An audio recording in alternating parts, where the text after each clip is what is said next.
Welcome. Gonna do a little live stream here, morning, North America time, afternoon, evening, European time.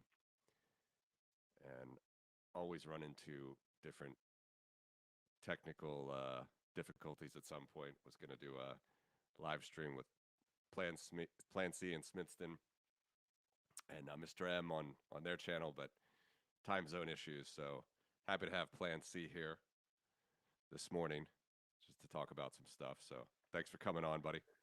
Yeah, I mean, it worked out well as far as get an opportunity now to jump on your stream, and we'll do ours. We'll do another one maybe in a couple weeks. Yeah, we'll do one on our weekly show, Bitcoin Uncharted. So I just recorded that. It was an earlier than normal. Usually it's a 7 a.m. for me, but today was a 5 a.m. just because Smithston's traveling. Smithston, he's a trooper. He he travels for work all over the states, and then he basically he's also doing Bitcoin on the side and all the analysis. So, anyways, we did a bit of an early stream this morning, so I'm up early today, anyways.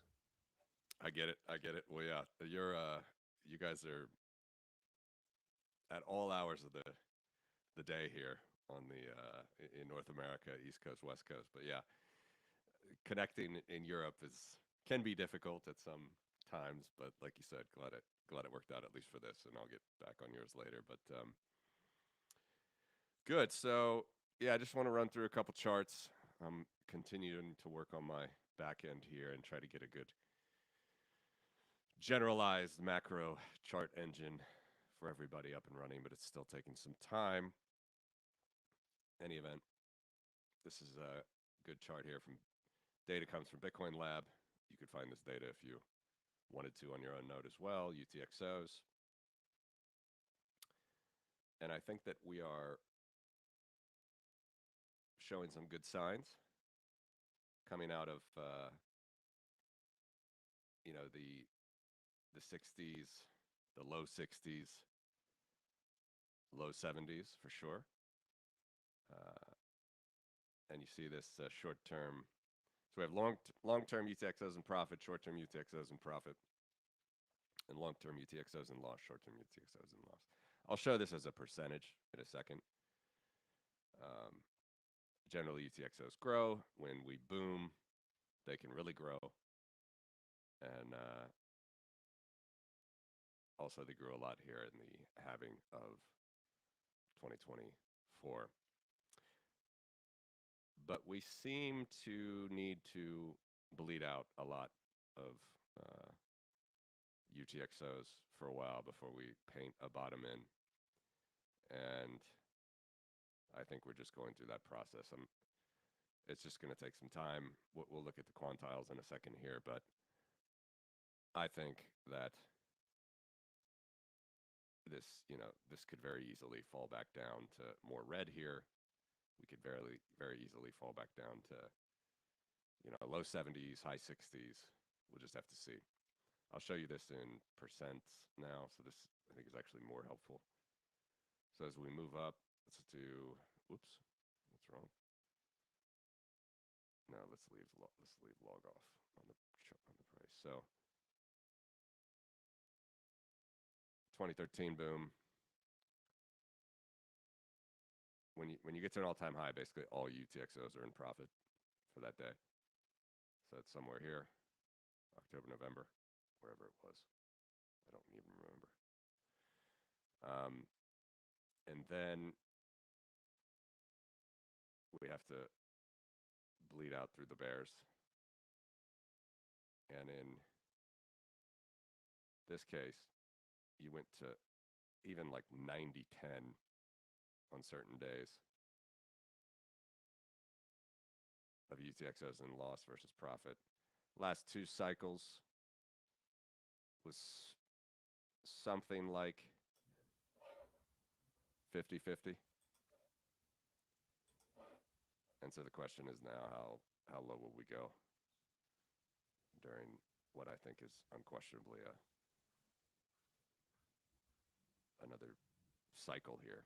So I don't know. Hey Matthew, really quickly, I just noticed someone on X saying increase your sound. Oh yeah, thanks. Why do I not have the? Yeah, let me know on the chat what I the. mean, you sound fine for me, but I just for whatever reason, people, yeah, it's just less on their end. Let me know, guys, if it's still too low. I Posting would it just again. go. I would just go up to the point where people are complaining it's too loud. We'll see. We'll see Yeah, what that. We'll see where that is. But yeah, hopefully we get a comment, or if anyone wants, if anyone, for whoever's listening, just yeah, please make a comment on where we're at as far as the audio for both of us. That'd be yeah. appreciated. When I stream alone, it's easy, but when I'm bringing guests in, I still haven't perfected this. So let me know if it's coming in.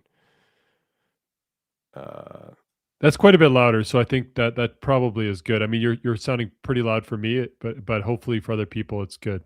yeah, still working through the new platform here. Few says still go. All right, going even a little bit louder, on the live stream. I'm gonna move you down a little bit. Okay. Oh, someone just commented on X saying that's better. So yeah, I think it's better. According to that one person that just posted like a second ago, they said it's better. So All right. hopefully that's The good news. joys of these live streams. Yeah, thanks for commenting, whoever did that. I Yep. appreciate it. Thank you guys. I see a few on this chat side of the chat as well. Keep letting me know if you want me to change the levels. So basically, after summarizing that, I don't know what you think of this analysis plan C. I think it's a very good overall picture of sentiment, and when these UTXOs get down to for a long time too. This is the thing that kind of makes me think we're not coming out of this anytime soon, even though there's a lot of geopolitical turmoil. Still louder? Someone said someone probably said, good now, but if you want me to boost it a little bit more, I can. I mean, It's I think you're crazy. fine. I think I mean, you're coming in very loud on my side. So, I mean, I know that people are hearing you a Yeah, lot less loud on X or whatever, but right. yeah, I think you're a lot closer to a good The target. So, the whatever balance people, between your output and the user's output is so far off. It's crazy on this platform. yeah, I wonder Anyway, how maybe I'm I'll write sounding. them. I think Yeah, you sound fine.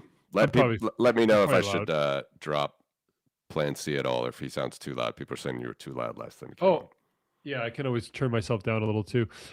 Yeah, I mean, I would say first of all, I haven't really seen. I mean, I like the combination here because you're showing in profit and loss, and then you're also showing the growth of the UTXOs themselves. So it's kind of a combination here as well, right? And but no, I mean, I'm aware of like I've kind of seen the short term holder cost basis, the long term holder cost basis, those sorts of indicators, the profit and loss. I know there was a chart going around. I don't know, probably somewhat similar to this. I think it was Ben Cowan was showing kind of an oscillator and how the in profit and loss kind of converges and touches in the middle. I don't know if you saw that one. Maybe a little hard to explain, but basically, Yeah. I think it's similar data to what you're showing here. Is kind of like a certain amount of UTXOs as a percentage in loss is very common, relative to the lows. So right now, what's the percentage of short and long term holders? I mean, I guess long term So maybe is right more now relevant. we're at like 23.77. These can switch. Like one day isn't necessarily a great For short term time, holder, it can flip really fast. right? Yeah. Even which affects the whole ratio set, right? So I would say generally we're in the situation actually of like 30-70, right? That's what we've been. If you just look across the days here, we've been more So than 70% in profit, 30% in loss, basically right. right now And in then if you aggregate, and look that's in aggregate. That's not breaking down short and long. That's kind of an overall. right, that's total. Um, so if you look at the the tooltip there, you see this total, and then you can also see the breakdown of those totals as a percentage of the total. No, So that short that term, that makes sense. So the yeah. lows, the FTX lows, it was actually closer to 50-50. It was a little bit basically it got relatively close to 50-50. Maybe the exact low was around 50-50. Yep, and the same as the cycle before in Okay. Yeah. 2019. Okay. Nice to see. It's what about COVID? What was the March low? How low? It It did, also got around 50-50. it did, Interesting. yeah, but that was such a sharp, irregular event, For and sure. especially we were moving into the 4 year. Yeah. So I think that, yeah, I mean, it's a But signal that of a does seem to strong be the support. yeah, that does seem to be around the low point. So what's the lowest we got during the 60K low, or what was the lowest we actually got on the ratio here? Like during this most Oh, the recent. I'm last just trying one? to yeah, I'm Yeah. just trying to see if you can what was the absolute low? So we still never got close to 50-50. Nope, we're still at that. Yeah, that's what I'm saying. We're still at the 70-30 range. And although you see here the short-term profit is rising, so now we're getting close to 2080. But that's, I would even, again, with I hope this doesn't break because my back end is changing a lot. All right, let's just look at long term, just for context. So it is 2080. I think the short-term holder cost basis right now is my understanding is around 81,000. That's the short-term holder cost basis. So that's in aggregate. I think it's close to 81,000 for short-term Yeah, holders. I don't know about the long term. Long term would be quite a bit less than that. I can see this staying red for a couple more months through the summer, even. I think this is of course, it can depend on political. There's been a lot of rumors and Congress people in the United States declaring Bitcoin buys and all the rest, but um, the cycle is still strong, in my view. That I feel like we have to bleed out a little bit more before we go back. But generally, yeah, I mean, I think we have at least set a good uh, low, at least a low target where I think it would be very difficult to take out that low to do lower lows. I think we're looking at Yeah, higher the highs question again. is the question is it so you're thinking more along the lines of maybe some more head fakes to the upside and some more kind of sideways price action for at least a few more months to kind of Yeah, shake out people like boredom, kind of people saying, okay, Bitcoin is just kind of not doing anything. I'm gonna, whatever they're kind of exhaustion, I guess you could say. People get exhausted, right? If things aren't moving sometimes. It depends on those are more kind of newer investors, maybe, right? Not the OGs, but um yeah, I mean, it is a percentage, though. The interesting thing is a percentage, right? I know what your thoughts are on this, but I actually kind of this was my kind of base case a while ago. I've been saying this for a while. I do think like this is going to be like a 50 to 60% is kind of the. I mean, we could go lower, but I do think 50 to 60 is my base case. Whereas in previous cycles, we went more 80 to 85, 75 to 85, kind of more that range. But because we never had that euphoric blow off peak, I kind of think the 50 to 60% range. As far as the peak to trough drawdown, right? We're down. So the peak to trough right now is 52%, right? From the 126 to the 60 is 52% from the high. So we're kind of in that ballpark, and actually 60% would bring us down to 50,000, which is kind of the biggest drop I see at this point. Personally, I mean that's just my take. I don't see us going below 50, and there's other reasons for that. In my opinion, right. you can look at the 200-week moving average, which I think now is above 60,000, right? And we can go below the 200 week, like we have gone below it in the past. I think FTX we went quite a bit below it. That was kind of extreme um, black swan bottom. Yep. But also, I mean, yeah, look at the quantile model. I mean, the lower quantiles, depending on how you slice it, whether you use calendar time, protocol time, whatever weighting, that's between basically 50 and 60,000 right now as well. So yeah, the odds of us go without a significant black swan, a global, event like a March 2020 type thing, something that breaks the system temporarily. Without that, I just don't see us going below 50K. I mean, that's kind of been my view for a while. But yeah, we'll see. And then also with Sailor buying, I mean, if Sailor's buying 10 to 30,000 Bitcoin every week, I mean, that in and of itself is definitely contributing towards, somewhat of support here. I don't know what your thoughts are on that. That's another subject maybe, but No, I do think it's 100%. a factor. I You, do think it's a contributing factor. We didn't have this in previous cycles. I mean, there was no one that was openly buying this quantity of Bitcoin. I'm surprised. Yeah. Anyways, 34 was kind of amazing. Like to see, like that's a lot of Bitcoin in 1 week, man. That's a huge yeah, support on the price. I mean, it's incredible. I mean, it's incredible. He just keeps at it. Uh, although his cost recently, I don't know exactly when it his occurred, but his his cost is cost higher than basis. than the actual at the moment, right? It's It's very close to actual price. pretty much my understanding is his cost basis is like 75. So we're basically at his cost basis right now, maybe slightly over it, pretty much at it. But Yeah, I think it's interesting because Sailor's cost basis, I mean, which is over 800,000 Bitcoin now, is at around 75. And then also the BlackRock ETF is around 75, which is another, 800,000 Bitcoin. So like 1.6 million Bitcoin. That's actually Bitcoin that's been bought over the last couple of years yeah, is all sitting at a 75,000 cost basis. And then short-term holder cost basis is at 81, right? Which is all the Bitcoin that haven't moved in the last 155 days for the short-term holder cost base. So that's kind of the recent newer investors. So there's a lot of cost bases kind of in this where we are right now. So I'm not sure. yeah. And I mean, that's included in these UTXOs to some level, to some extent. Uh, stretch demand is high. Got a comment here. Um, I saw that they were going to go intra-monthly on a dividend as well. So Well, yeah, what are your? I'd things are be interested in changing. your thoughts.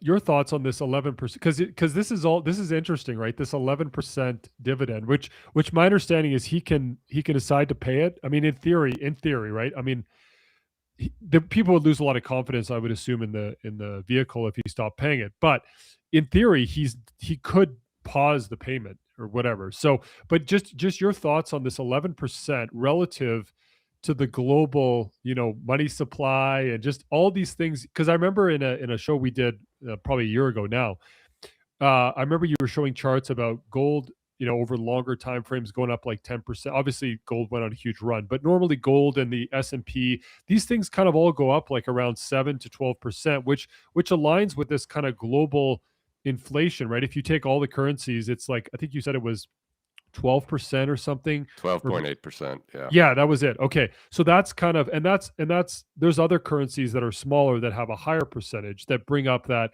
but the US was like around 10 or something, I want to say. Like so US is under 9. oh, it's under 9. Oh, so it's on the low ends. Yeah. So on the spectrum it goes from like 8.5 to like 12 or something, and then certain depending on the currency, but in aggregate The lower or worst sorry. currencies are higher. Yeah, like Turkey's 40%, Okay, so It the gets range is like 8, it goes like 8 to 40 then. right. Right. What's the lowest? What's the low? Is it the US Uh or Singapore and Canada are pretty good. Canada's big? Canada Wow. kind of Really? well, yeah, Canada kind of blew themselves out away with what they did during COVID, but still over the long term, they're not terrible. Canada's not horrible. What about Switzerland? I think Switzerland, like the Switzerland's good as well. Yeah, I yeah, can look at yeah, the okay, latest. I'm gonna okay. But do an update on on that soon. But average, the global, it's interesting. On average, global inflation, you know the number exactly, but you're saying like around 12, 13%. Well, basically, if you're, I mean, stretch is essentially neutralizing for a lot of people, depending on what their currency is. At least for the yeah, decent currencies, it's neutralizing, and at least they're not losing their purchasing power. And the downside risk, people could argue the risk of that vehicle, but usually 11%. If someone's paying 11%, that's like a high risk vehicle, right? Like in hmm some, like there could be like a low quality bond of some kind, a country that could actually default. I don't know, like some sort of, you would know better than me, but like to get 11%, like normally it's, I mean, it's really just because it's tying to Bitcoin, right? That's obviously the main reason they're able to make it, in theory, sustainable. But yeah, what no, are your these are thoughts? I guess. massive changes. So Singapore is 7.2% over the long term. They, I think, are the best. Singapore. Switzerland is 9.9%. US is 8.7. Okay. Although I'll change these numbers for last quarter. This is still only through September. Uh, it's a very slow moving chart now because I'm doing broad money. Anyway, it's a long story. But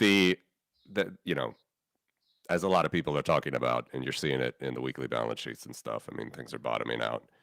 And it's just going to be a question on global uncertainty with all the wars and everything if they're really going to do a big print. But in any event, I would say a couple things. First of all, as I always say, the money supply is still not directly tied to what Bitcoin does. I think that's what the beautiful thing about the power law and the power curve is. It can give us bands that can show much better constraints, right? So here's just a quantile. I don't do any of the fancy things you do. This is just quantile and OLS together. This has no decay, as you see.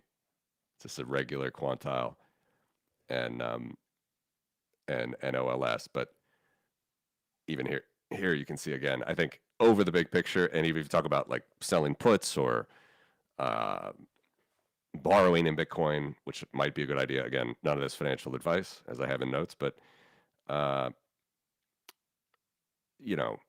probably a decent time to be hodling relative to everything else, and divorced from what the money supply actually does in the midterm. Because here, I don't have the chart to show it, but I always talk about this, right? Is precisely during this period where Bitcoin went up, from sub 17K to back to 100K, the money supply was going down globally. So it's divorced from that in the midterm for what Bitcoin does. But to your question about what Saylor's doing, I think it is very interesting because it's like he's doing things that Wall Street at some point is just not going to be able to ignore. His model seems relatively sound as long as we know that Bitcoin is, Bitcoin's expected growth is well above the percent he promises. We're at 40% on the power curve versus 10, 11% on their interest rate. So it works fine at the moment. And I think he has plenty of coverage. He has made some, in my opinion, quite goofy statements like he's, from all your models will be destroyed to building a model, just kind of ignoring the power law, to then saying, I think his recent thing, or at least again, he says a lot of things, but the recent one that I heard is that the growth rate of Bitcoin will eventually decline to 21% and then just stay there. Just magical 21% per year number.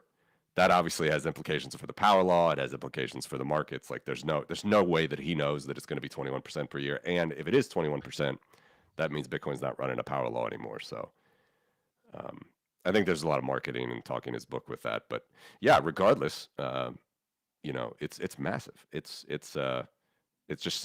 more and more Bitcoin is becoming a component of the financial system that Wall Street cannot ignore. So, and here again, just to show people how you can still earn big on Bitcoin and not a bunch of shitcoins, is if you look at this period. Okay, so this is even here. All right, so what I want you to focus on just the green line. Ignore the bands because they're not going to change on the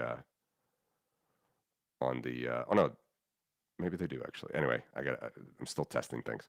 But on the green line, if you bought, when Peter Zion said it was $17,000 overvalued when it was $16,000 on Joe Rogan, and then you held just till today at 77,000, that's a 56.8% CAGR over 3.5 years. So, Bitcoin can do a lot. And if you just took the period of here when it got back to trend, that was 177% CAGR over from November 2022 to March 2024.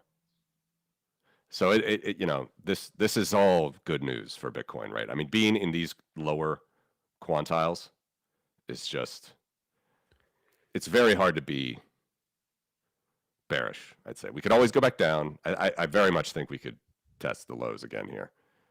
But the big picture is, it's marvelous. Yeah, I mean, just to kind of compare and see those other points, where we were at those lower quantiles, and the thing is, like you just said, you were saying how the money supply was constricting, right? You were saying Mm-hmm. the money supply itself. So this is one thing Precisely during this period. Precisely yeah, during this period. yeah, and that's one of the things I think that a lot of people are saying, well, this bull run, like, why was it? I mean, you have a mixed bag. You have some people that are like, no, this was the run. I mean, this is just how it is now. Maybe we don't get to the same elevated levels. And other people that are saying, hey, this bull run seemed like it was not as extreme as the past ones, right? And there's a natural decaying of volatility and upside and kind of the extremes, right? Like we're not gonna do what we did in 2011 or 2013 ever again, most likely, unless the US dollar completely breaks. But having said all that, I mean, there's two major things, right? So this run from to the start of 2023 all the way to the end of 2025, right? That 3-year run we did. That Mm-hmm. was like you said, where the money supply was constricting and the business cycle was in a contractionary period as well. We weren't over for the business cycle. We weren't over the for the index. We weren't over 50, and that was the only time in history that we've ever had a Bitcoin bull run where we didn't get over 50 on the business cycle index.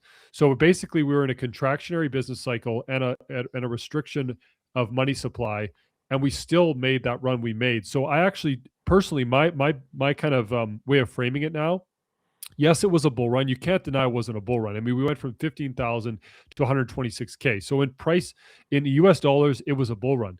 However, in my opinion, it was a pseudo bull run or a quasi bull run because the backdrop wasn't the same as we saw in previous cycles where we got to these euphoric levels. And I think even social media sentiment, I think even there's some metrics people put out to do with, YouTube views and kind of the you could call it the retail crowd. It wasn't here to the same extent we saw in previous cycles, and that could be because retail was hurting. There's a lot of global uncertainty, on and on and on. But in my opinion, yes, we had a bull run. I do think it was a dampened bull run or a bull run that was not nearly to the same extent we've seen in the past. And I think it's because we didn't. Okay, yeah, we had the ETF. So the ETF was a big event that caused excitement. The stuff to do with Trump, initially caused excitement about the to do with his campaign and supporting Bitcoin. So there was some big news events that happened during the cycle. There's some big narratives over those 3 years. But the specific money supply stuff, the business cycle, the backdrop overall was not fully supportive of the full euphoric, in my opinion, bull run. And so now the question is, okay, are we in an extended bear market? This the typical 4-year cycle. I think you can make a case for that. I think there's a decent case for that. But I think there's also a decent case for this is going to be a shortened bear market, potentially. And maybe we don't, maybe this bear market doesn't extend until the end of the year. Like normally with the 4-year cycle, we would find our low potentially in Q4 of this year, right? Or at least not go up much between now and the end of the year. So that would be the kind of typical. Would you agree with that? Like the typical 4-year cycle. Um, I think Ben Cowan's put out some charts on this. Basically has us grinding down and potentially putting in a low in Q4, or at least maybe double bottoming out in Q4. Like that would be the normal pattern, right? So what are your thoughts on that? Like another good like eight months of bleeding slash sideways slash, maybe putting in another low or two. That would be the normal pattern. Is that fair to say or? Yeah, it would be the normal pattern. And I feel like I was one of the few people that didn't discount the 4-year cycle actually, because I know that a lot of people were saying that it might, be over last cycle. I think that I would call it over if by the end of the year we are above basically the entry point of this year. It doesn't even have to be all-time high, but I think by definition, I agree with everything you said about the last bull. I think you could also talk about the ETFs, which started right here, kind of by surprise even, by Gensler. in 2024, start of the year. We front ran a lot of sort of, you know, eventual liquidity that was going to come in from each new crop of Bitcoiners trying to spend grandma's money or whatever. So that was a big change. And then I still, I still thought it was intact. It seems to be intact at the moment. Giovanni did his research that has this 4.2 years sort of egg mode endemic to Bitcoin figure. Although he also has, what's driving? Like I'm interested in the theory behind, because like me and Sminston put out an article, showing that the business cycle is a way higher correlation.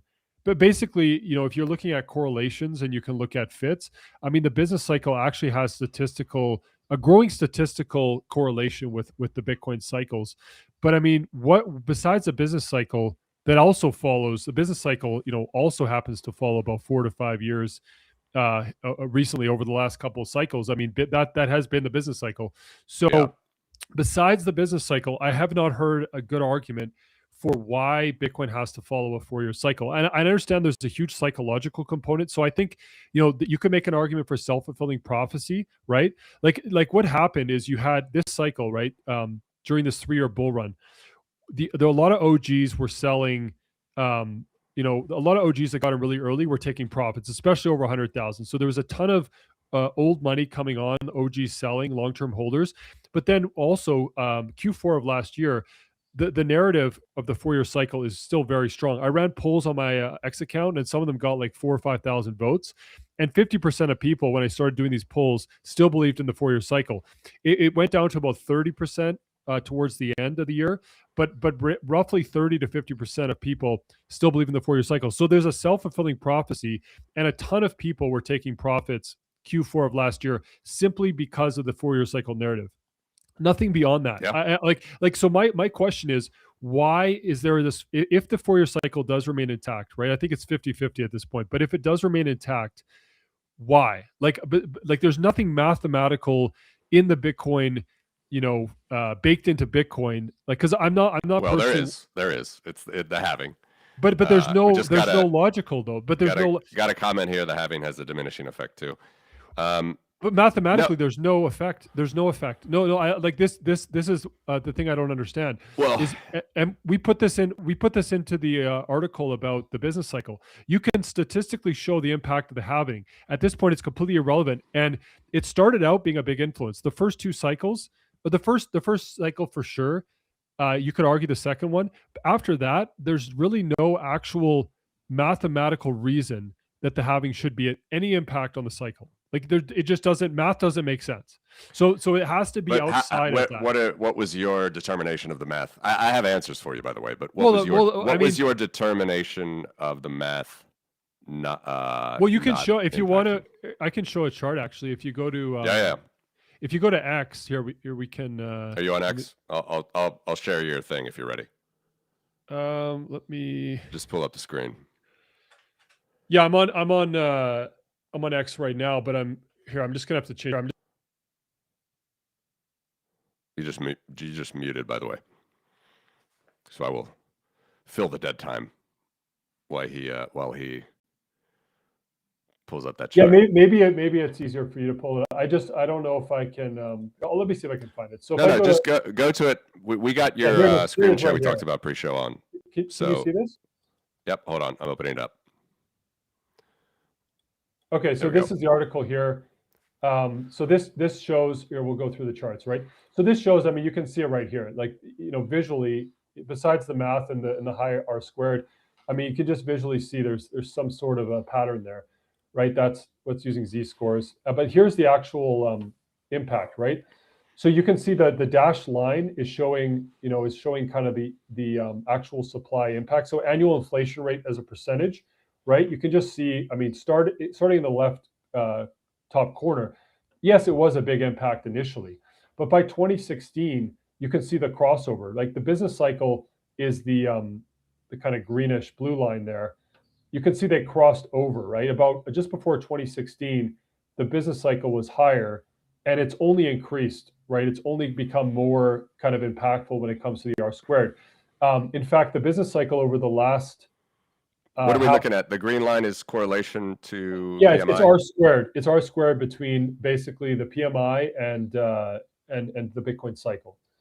So it's the correlation between the two, and it's something there, because the business cycle wasn't a big impact initially. It had almost no impact, right? It wasn't an impact at all. And then around 2016 is when it started to have a decent impact. And over the last half of the data set, so since like 2028 or 2018, it's 3 times higher. Like if you just split the data set in half, the correlation is 3x higher over the last half of the data set versus the first half. So the correlation is growing. Yes, it goes through these ups and downs, right? But over time, if you do like a trend line, the business cycle or the PMI correlation to the Bitcoin cycle is increasing, whereas the supply impact just mathematically is only going down. Every single halving is becoming less and less significant.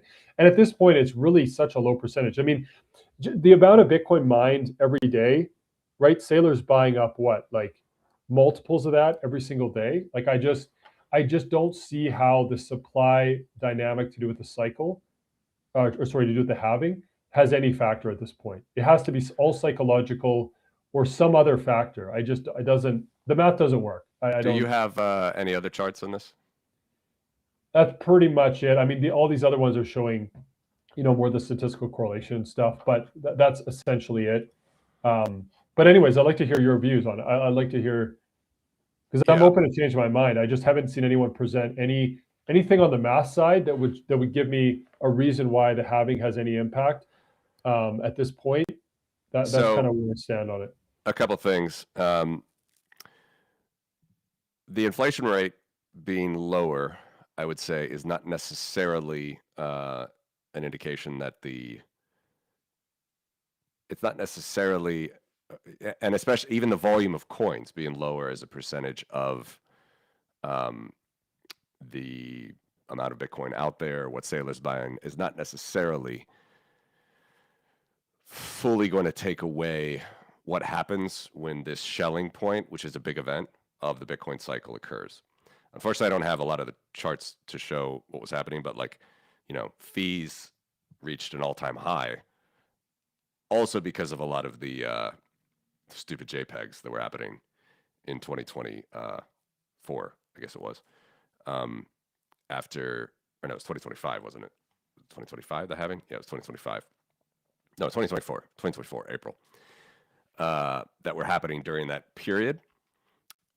So there is, like you said, I mean, you could call it psychological, but I would just say it is a natural shelling point in the system itself that, from this period, basically the amount of Bitcoins is going to decrease effectively 16% a year over 4 years. But if you see what actually happens, that's compressed in the span of 10 minutes. So it's a huge event, actually. Mathematically, How is it a huge event? You mean like narrative wise, or like? so narrative wise is one. Secondly, as far as miners go, they lose 50% of their revenue in the course of a block. This is something I think you've probably seen some tweets as well about how miners moving into AI. Oh yeah, Bitcoin miners. yeah. So that's another interesting thing to talk about. But I agree with you. It's a big event for miners. There's no question it's a huge event for miners. I just don't see how it's a huge event to drive the Bitcoin cycle, the 4-year cycle. I can totally understand how it would be a massive event for miners. I mean, their profit margins, the dynamics around miners changes significantly with the halving. And I understand there's some amount of a narrative, but there's other narratives now we have, with ETFs and just these other things. Anyway, sorry, keep going. I'll let you keep going. well, I mean, again, you're not talking to someone who's religious on the 4-year cycle. It's just more we observe that this is happening. It's a shelling point. Bitcoin, it's subjective value. No one knows for sure what's going to happen. But on top of what Giovanni did, which listeners can look back at the discussion I had with that on there where he's talking about 4.2, and some other analysts had got like 3.9. But isn't that based on like 4 data points? I don't understand the statistical significance of, okay, you can drop a mathematical formula about the cycles, but it's all based on 3 or 4 data points. Like I mean, it's like flipping a coin 4 times and saying it has to be heads because we had heads 4 times. I don't understand the logic or the math that's causing people to be attached to this. And like to think you can put a mathematical formula that's going to predict the length of the cycles, I think is absurd, because Bitcoin is not in a vacuum. It's not in a black box. I mean, Bitcoin lives in the real world. Depending on what's going on globally, that's going to impact Bitcoin. Because I know Stephen, Money or Debt, has also put out a formula saying, this is how the cycles are going to play out based on math. How can you predict the cycle length based on math? I don't understand that. Well, they're on a different thing entirely now, which is this sort of this harmonic idea, which I haven't dug into myself either, but we're going to see anyway how accurate that is, because. But that can be a coincidence. I mean, you can put out a model that says, okay, based on harmonic math, we have to peak in 2027, and we peak in 2027. That doesn't validate some harmonic math pattern. Well, it would invalidate the 4-year cycle. It would invalidate the 4-year cycle, you could say, but I don't see how it would. Even if we peak in 2027, which I actually think we definitely could. That's actually probably my base case right now, is a peak in 2027. Yeah. But I still don't subscribe to Money or Debt's model. I absolutely don't subscribe to it, because, I mean, he's obviously an extremely smart person and I respect him, but there's nothing to me that says, based on some harmonic pattern, that Bitcoin, say the inception of Bitcoin happened, the block, the Genesis block happened. Okay, since then there's a mathematical pattern, the power law, and then this harmonic pattern explains exactly how Bitcoin is going to play over the next 30 years. Like, the power law makes sense to me because that's based on adoption and scaling and all these other components. I remain cycle length agnostic. As you can tell, I'm pretty passionate about this subject. I've had arguments with people about this. We can move on to other things, but like I just do not understand. I think there's a very strong psychological narrative, a self-fulfilling prophecy, and I literally think that's the only thing. The thing that's probably driven the 4-year cycle to this point, in my opinion, is the business cycle. That to me makes logical sense. There's a statistical correlation there. It affects a lot of things. But anyways, it's. Did you think that the 4-year cycle was broken last year?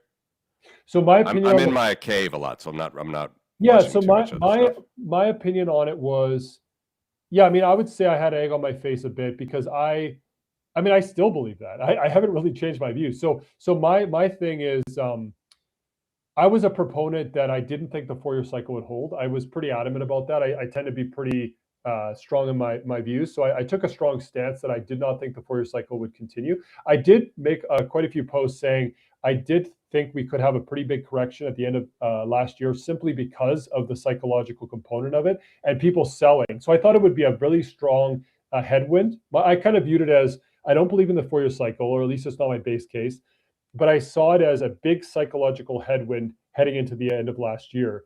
And I thought it could bring us down quite a bit. Now, to be completely honest, I didn't think we'd go down 50%. I saw more like a 30% correction or something along those lines. Like a clear significant mid-cycle correction is what my base case was. But I did not think it would drag us down. And I mean, there was multiple events, right? You had Binance, the Binance hack, the 20 billion in liquidation cascades. That was a big deal. Not Binance hack. The Binance glitch, quote unquote glitch. Do you know what I'm talking about? Yeah. Like there was a major event where Trump tweeted out, some stuff to do with tariffs, at the same time that Binance had some sort of a glitch to do with one of their stable coins. And then there was it was a bit sketchy. There was about $20 billion. One of many trading things that have been a bit sketchy. Yeah, but it led to during the geopolitical events of the last year and a half. Exactly, the timing of it, It's like, how many coincidences can there be? But essentially, the net result was we had the biggest liquidation cascades in the history of the ecosystem, whether Bitcoin or crypto, was significant, right? So that happened. And then you had this Jane Street potential manipulation stuff on the way down. So there's a lot of different things. Obviously, the global system, views on macro and just war and stuff, a lot of fear. So the point I would say is my core thesis still remains the same. I personally don't believe the 4-year cycle is going to hold. I actually do think that we're in a mid-cycle correction. I mean, we had because I think the first bull run we had was a pseudo bull run. I don't think it was a true cycle peak. And the same thing happened in 2021. I mean, or sorry, not 20. It was a 2021. Yeah, we went down 50%. I don't know if people remember this, but when China banned mining, right? That was a huge event in 2021, and we actually went that first to second peak was a 50% drawdown in between. Yeah. So a 50% drawdown during a bull run is not unprecedented. It has happened. Now the second peak was not as big of a peak with as far as residuals on the power law, right? And the second peak was kind of a head fake to the upside. But Wasn't but the I real peak, yeah. yeah, I mean the first peak I would still classify as the real peak, right? But we did have a 50% drawdown and then did put in an all-time high after that. So I'm not ruling that out. I'm really not ruling out this is like the 50% drawdown. We've already had it. And then we end up putting in an all-time high next year. I mean, would people say this was if we end up say the 60K was the bottom, just as a thought experiment, excuse me, as a thought experiment. If 60K was the bottom and we grind up from here, say we get over 100K by mid-year or towards the end of the year, say we get back to an all-time high by the end of the year, or at least over 100,000. And then we put in an all-time high next year, say we go over 150, 200 next year. Would you call this a bear market? I mean, it was a mini bear market. Was it this traditional bear market? No. I mean, it was a mid-cycle mini bear market correction, whatever you want to call it, right? So that's basically my whole view. You kind of get my whole view now. Yeah, I don't I would rule just out say, anything. sorry, go ahead. Go ahead. No, that's it. Sorry. I was just saying I don't rule out anything. Of course, I'm not married to one viewpoint. I'm very much interested to see if the 4-year cycle plays out. And if it does, I'll admit I was wrong. I'm more than happy to admit I was wrong. But I have to have a base case. And my base case is we don't put in a low at the end of this year, and that this is more of a mid-cycle, shorter bear market. This time is different, quote unquote, this time is different, right? But Yeah. I'm interested to hear more of your take. I guess I just have an easier on my brain outlook in that I'm not even like you said, you're pretty passionate about the topic. Like I really couldn't care. I'm sort of like, don't fix it unless it's broken. So I would say if we finish the year above our starting point, which was 90, right? And if you look at the quantiles, just standard quantiles, right? None with your more advanced reasoning there. That's the 10th to the that's the 20. It's basically the 20th. All right, so like here, basically, where my cursor is. If we finish above that, then I think one could, with a reasonable, simple analysis, say the 4-year cycle is over. So the Schelling point around 4 years is different. And if we blow out, like Giovanni and Steven are saying in 2027. Oh, sorry, this is July. I always do that. I did this before. Let's do this again. Here's the number right there. So you can see, obviously, from when we came in the start of the year, it's here, somewhere here. Okay. So if we're above this quantile by the end of the year, I would say pretty good data right there that the cycle is over. And if we blow it out in 2027, then it's definitely over. So I would say, as a base case, I would totally agree with you. To me, the way this is shaking out, the way that we dropped down so much at the start of the year, is a little bit different than last year. Totally agree with that. And plus, we didn't get into the 80th or 90th or 100th quantile percentile last cycle. So yeah, to me, it's just not. It's not really like, to me. I was sitting here because I was on my streams, every day, basically saying, okay, and I had my old charts, and we're looking at multiples as well, like how many multiples over the OLS and everything like that. And I would say by October, November, I was warning almost every day that there doesn't seem to be much gas here. I think it's, pay attention to 4-year and everything. And so that happened to work. I mean, it's possible it didn't work, but for me, it was just like, keep it kind of simple, because I do see the 4-year as a main Schelling point around Bitcoin. If Satoshi didn't have the 4-year cycle, it would be a different story, perhaps, but he put it in, And so when that happens, it's like you said, and like I said, it's disruptive for miners. First and foremost, when you lose 50% of your revenue in the course of a block. But of course, I agree. Like the business cycle, as we move on, the business cycle will be more relative to what Bitcoin does, and the money supply will be more relative to what Bitcoin does. But right now, it's not relative at all, because here, as I said, the global money supply was falling basically from here. But just because the price went up doesn't mean it wasn't a huge impact. Like, I mean, I would say that it dampened its ability to go up. I mean, if money supply was expanding and the business cycle was in expansion mode, we could have easily got to those levels, like the 200,000 levels. Like that's my view. Maybe we had way more euphoria. So just because we went up, significantly and did have a bull run in US dollars, I mean, relatively speaking, we didn't perform as well as even gold and other things, right? Well, we kind of performed as well as gold. It depends on what time frame you're looking at. But the point is, I mean, the business cycle and the money supply, I personally believe are the biggest. There's three things, in my opinion, that drive the cycle right now. It's money supply, it's business cycle, and it's the psychological narrative of the 4-year cycle. It's human emotion. There's a natural human emotion cycle that occurs: euphoria, greed, fear. So there is a psychological cycle that occurs that has an impact. There's definitely the business cycle and then the money supply. So the question is, what percentage do those factor in? Maybe right now it still is more a psychological self-fulfilling cycle. Maybe that's the highest percentage of the three. But I do think over time we'll see a shift towards more of a macro driving cycle. At least that's my view on it. We'll see I totally agree with that. Here's a good comment. Major institutions having incredible success selling the 4-year cycle to clients due to the predictable volatility exposure, which I find fascinating. So, yeah, I mean, the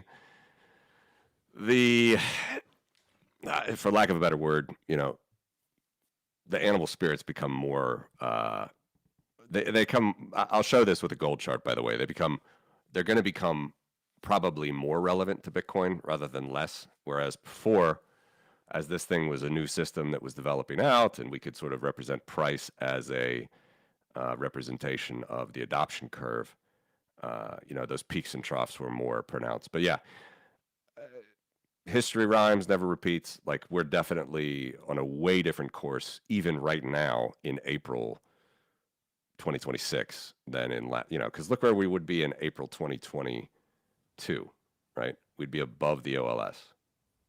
Well, right? Look where we were in April 2018, way above.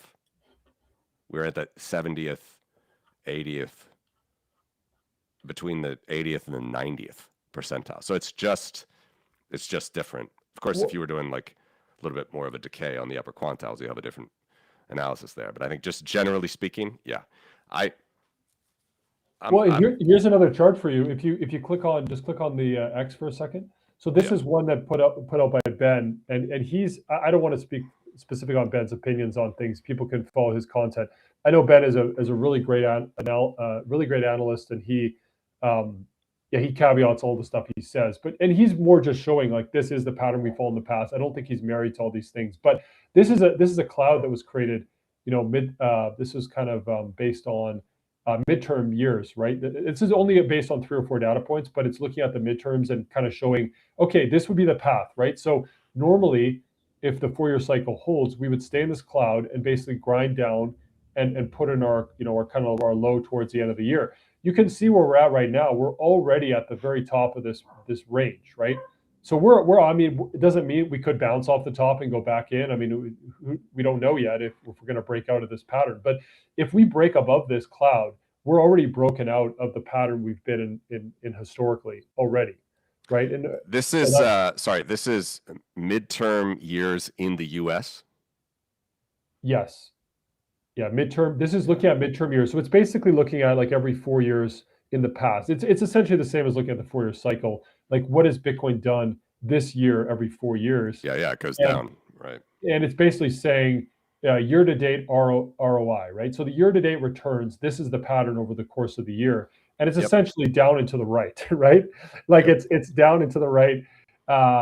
every single 4-year cycle year. So this is the 4-year cycle pattern. Yeah, I think you could call this 4-year cycle that midterm year. Frankly, He calls it midterm year, but it's a 4-year cycle. I would maybe dispute with that. I don't think Again, it's. you're bringing back like sort of an exogenous factor, which I think is just like I said, money supply does not move Bitcoin at the moment. I mean, as much as it will in the future. Right. Yeah. Yeah. Oh, and you would know that better than me as far as the money supply goes, for sure. I haven't looked into the correlation with money supply. So if you're saying that, I just take that at face value. I've only looked into the business cycle correlations, and that is the best correlation I've seen so far is the business cycle. But this, yeah. Anyways, I just want to show this chart. We can jump. No, it's interesting. I mean, look, I agree with you. Business cycle is probably the most logical way, and then money supply is also logical. And any more on the business cycle that you remember that Sminson has? He has quite a few charts on it. We've talked about it quite a bit. We put out that article, but that's essentially it. It was mainly just to kind of show the statistical correlation. I mean, the Z-score chart I think is interesting. Yeah, I can scroll through his stuff, but yeah, I don't think. Let me show you another reason that I'm not too. I think I'm more interested in like the overall power law and what sort of what Bitcoin does around that. Here's Bitcoin price in gold. Yeah. So obviously, who could have predicted this, right? I mean, gold was just doing something completely different for a long time. And sorry, out of the gate, can I ask you a question? Do you think the gold Bitcoin power law is broken? Because that's a no. kind of debated topic. You still don't, you wouldn't classify it as broken? I mean, it's 95% R squared. I go log. It looks fantastic. I just see a rare move to the downside in price. Okay. Yeah, I would say I'm mostly in the same camp as you. As far as like invalidation of the correlation, there's kind of two ways I look at it. It's sustained deviation below the first quantile, like to a significant amount of time, right? So you spend a year or something below the first quantile to a significant degree, 6 months below the first quantile. That's kind of one way to look at it. The other way is the R squared dropping below 0.9 as just a number. I mean, once you could draw the line in the sand at 0.85 or whatever people decide. But for me, if the statistical correlation is higher than 0.9, which it remains higher than 0.9, you said it's 0.95, and then just sustained deviation below the first quantile. Those are the two ways I kind of look at it. But I look at this the same as you. I would say as a big outlier to the downside, and we're going to eventually get back into channel, right, over the higher time frame. It's a great. This is another thing I think that people might be missing. That are watching this and hear us talk about channels and stuff. Like these are all, these are all scientific sort of in sample data sets where I'm not trying to do any sort of fixed, ABC correction, Elliott wave. And all that is based on exponential growth of stocks, which I talk about a lot as well, which just so far work differently. And if Bitcoin goes exponential, there's other more interesting things, I think, actually, for Bitcoin's future about where it will go and like how Bitcoin, the credit markets around Bitcoin, how much exponential interest are we going to have underlying Bitcoin? Because that's basically, I mean, it's my theory, but it's basically why the whole world in financial markets move in exponential is because of compound interest. Bitcoin is getting a lot of that, right? Saylor's got it at 10%. Wall Street's going to start getting it more and more. But so far, it doesn't matter if you price it in gold, price it in dollars, price it in anything else. We can get that straight line on log, which is just totally different than any financial asset. So that it's kind of a side note, but I think it's just really interesting for the future. And what I would say is, it gives me much more like the fact that we see this strong correlation or R squared in dollars, in gold, whatever. Even with these major moves that go like to far away deviations from the mean or the median, it doesn't change the fact that it is still moving in power. So if Bitcoin moves in power against the dollar, it's going to move in power against the gold because gold is also an exponential asset. It doesn't even make sense to me when people said like the power law was broken. Like I'm sure you deal with that question a lot. Like this is not Elliott wave, ABC correction. I'm not fixing any lines on the chart. This is just like basic scientific regressions that are going to update every day, right? So like it just happened to be that before 2025, October, September, which is, less than 2 years ago, Bitcoin barely ever was below this line. The 0 percentile would have been here, right? And it's only in the last 2 years we had to deal with this extreme outlier, which just all it does is extends the line down. You just create space, but you're not creating a boundary that is going to for sure lock it into future that it needs to get there. It's just a margin of error, just an outlier. Yeah, I do agree with that. I mean, these regressions do shift over time. However, I do think it's meaningful, the R squared. Like, I do think there has to be some sort of way of quantifying if there's a break, right? Because yes, the quote unquote channel will adjust, but and this is a lot of this is in log. So I mean, in log, there's a lot of wiggle room and forgiveness with log alone. When you're doing log models, I mean, you do give yourself quite a buffer as far as the deviations and things. But my question is, when would you say this is broken? Like, how is your way of defining it? Because my It's not understanding going of to what break. It's my not gonna, I understanding mean, of what you said is, by definition, it can't break, as long as so you're based. Correct me if I'm wrong on this take. Are you saying that so you're saying as long as Bitcoin holds in US dollars, as long as the power law relationship between price and time holds in US dollars, by definition, it has to also hold versus gold? correct. That's one thing that I'm saying. But the other thing is just so people can visualize it. And let me pull up the chart I did for cheat code. I don't know if we talked about this on the last stream when you were on, but basically, you could chart asset, like you could chart the. I don't have this ready, but just we'll do a visual and then or a sort of a mental exercise. Then we go to the visual. Like everything in the financial asset, like when financial advisors say, okay, I'm trying to get you 10%, I'm trying to get you 15%. Over time, if you wanted to chart the direction of travel of that return rate, it's a straight line across the page. It's 10%. All right. It might go up to 11%, but then it goes across the page. And Jeffrey West's theory of super exponential growth is where we actually are growing inventions and we're going, the stock market without dividends pays 11% right now, 13% with dividends. It's true. 200 years ago, it would only pay 2%. So the stock market does move faster. We are having this super exponential growth. So it's like in the 1800s, it was 2%. Okay, so you just drew a line across the page. That is the exponential growth. If you think about not how it looks, the numbers of the stock market, just think about 2% across the page. Like that is the rate of interest, the rate of growth of the stock market. Then when the Federal Reserve, I just picked that arbitrary rate. I did a exponential regression there. It could go up to 5.5%. Then after 1971, gold standard, it goes higher.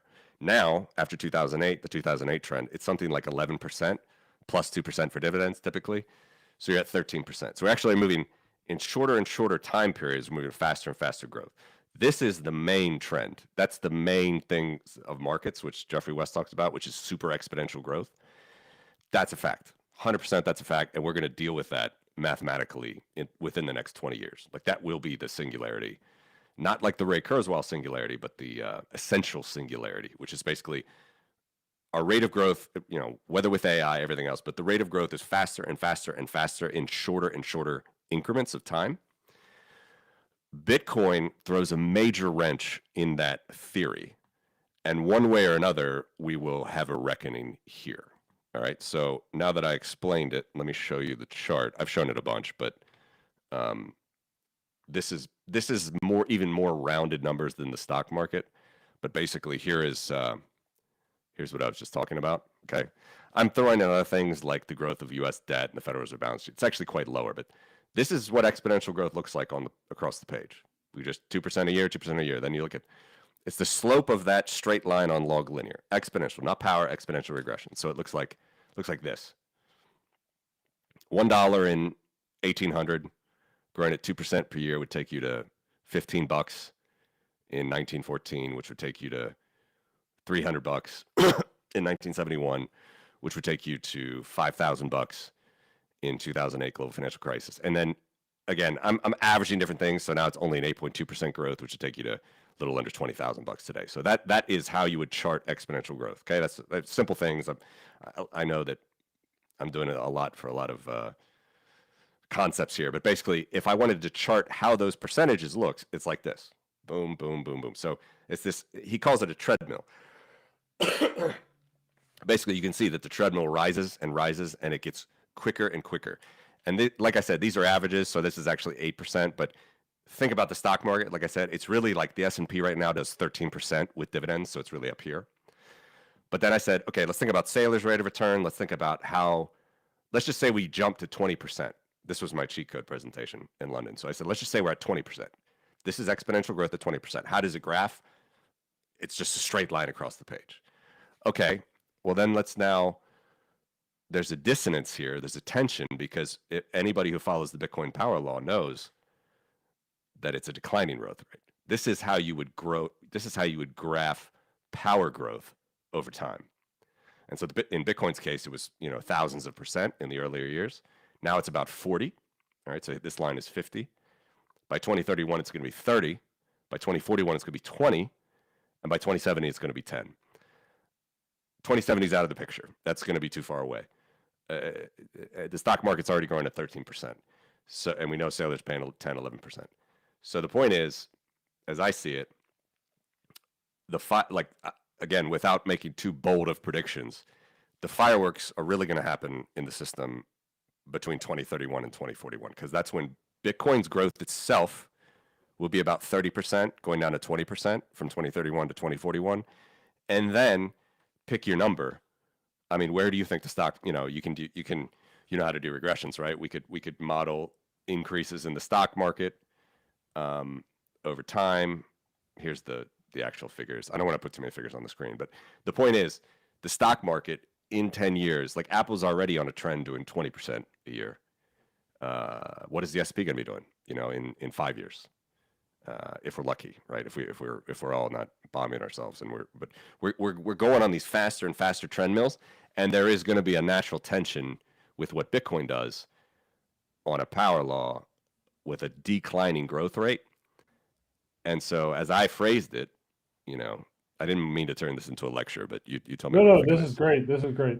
Yeah, I think it's either Bitcoin turns the world power or the world turns Bitcoin exponential. So the first one is the cypherpunk view. Second one is the Wall Street view, basically. So I like that. Yeah, no, I like that.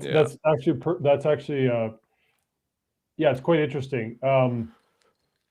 So there's definitely going to be, like you said, a reckoning or a collision there of these two different mathematical patterns. And I mean, I don't think there's not really any debate with what you presented as far as like exponential. The world runs on exponential. I mean, that the traditional system runs on exponential. I mean, that's basically that's not a debate because the interest rate. Because of interest rate. I mean, the interest rate is the clear logical driver of why the world runs on these exponential patterns. And I think that exponential pattern exists across all sorts of sectors in the world because of that compounding interest factor that basically everything runs on, right? I mean, even the rate of you pay on your mortgage. I mean, these are all things that are the same kind of patterns. So yeah, I do agree with you that. Okay, so it's quite interesting because that collision point you're talking about, what happens with Bitcoin? So Bitcoin is going on this power law growth journey, clearly, but it's going to hit a point where. So I guess my. So I was answering your question. Let me interrupt you. I was answering your question basically of, do you think the Bitcoin gold chart's going to break, or Bitcoin dollar? If it breaks, this is my answer. If it breaks, it means that the growth rate of Bitcoin is no longer moving like this in this gently declining rate, but it turns into a flat line. Okay. And Saylor cheekily called that 21%. That's way too cheeky.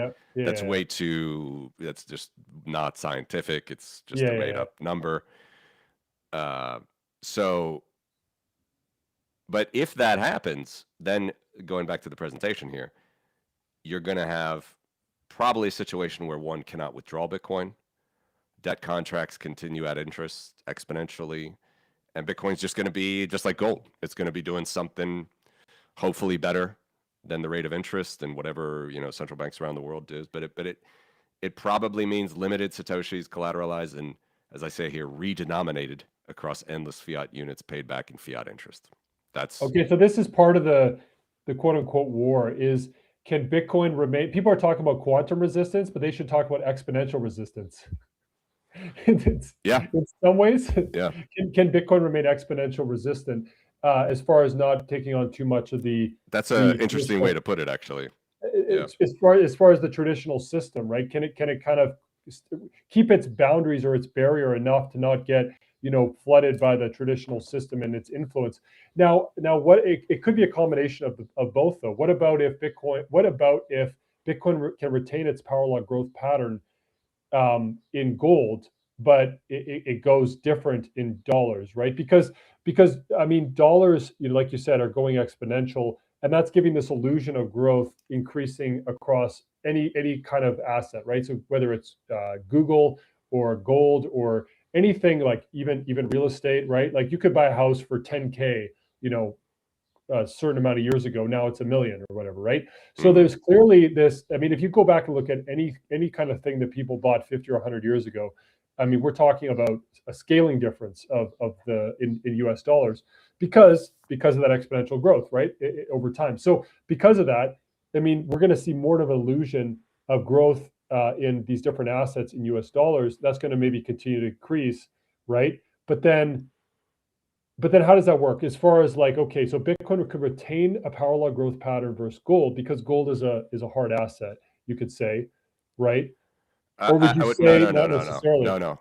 No? I don't see it that way. So, uh, just to go back to the same question about is it breaking in gold or not? So gold, it's always been exponential. There's lots of fiat interest built on top of gold. You know, even when gold was in Okay. the center of the system. Well, I'm not saying gold grows as a power law. I'm saying Bitcoin grows as a power law versus gold. Because gold is an I'm exponential. saying it's the same thing. So growing against a power law versus gold or versus dollars, it's the same. Because The they're both same. exponential.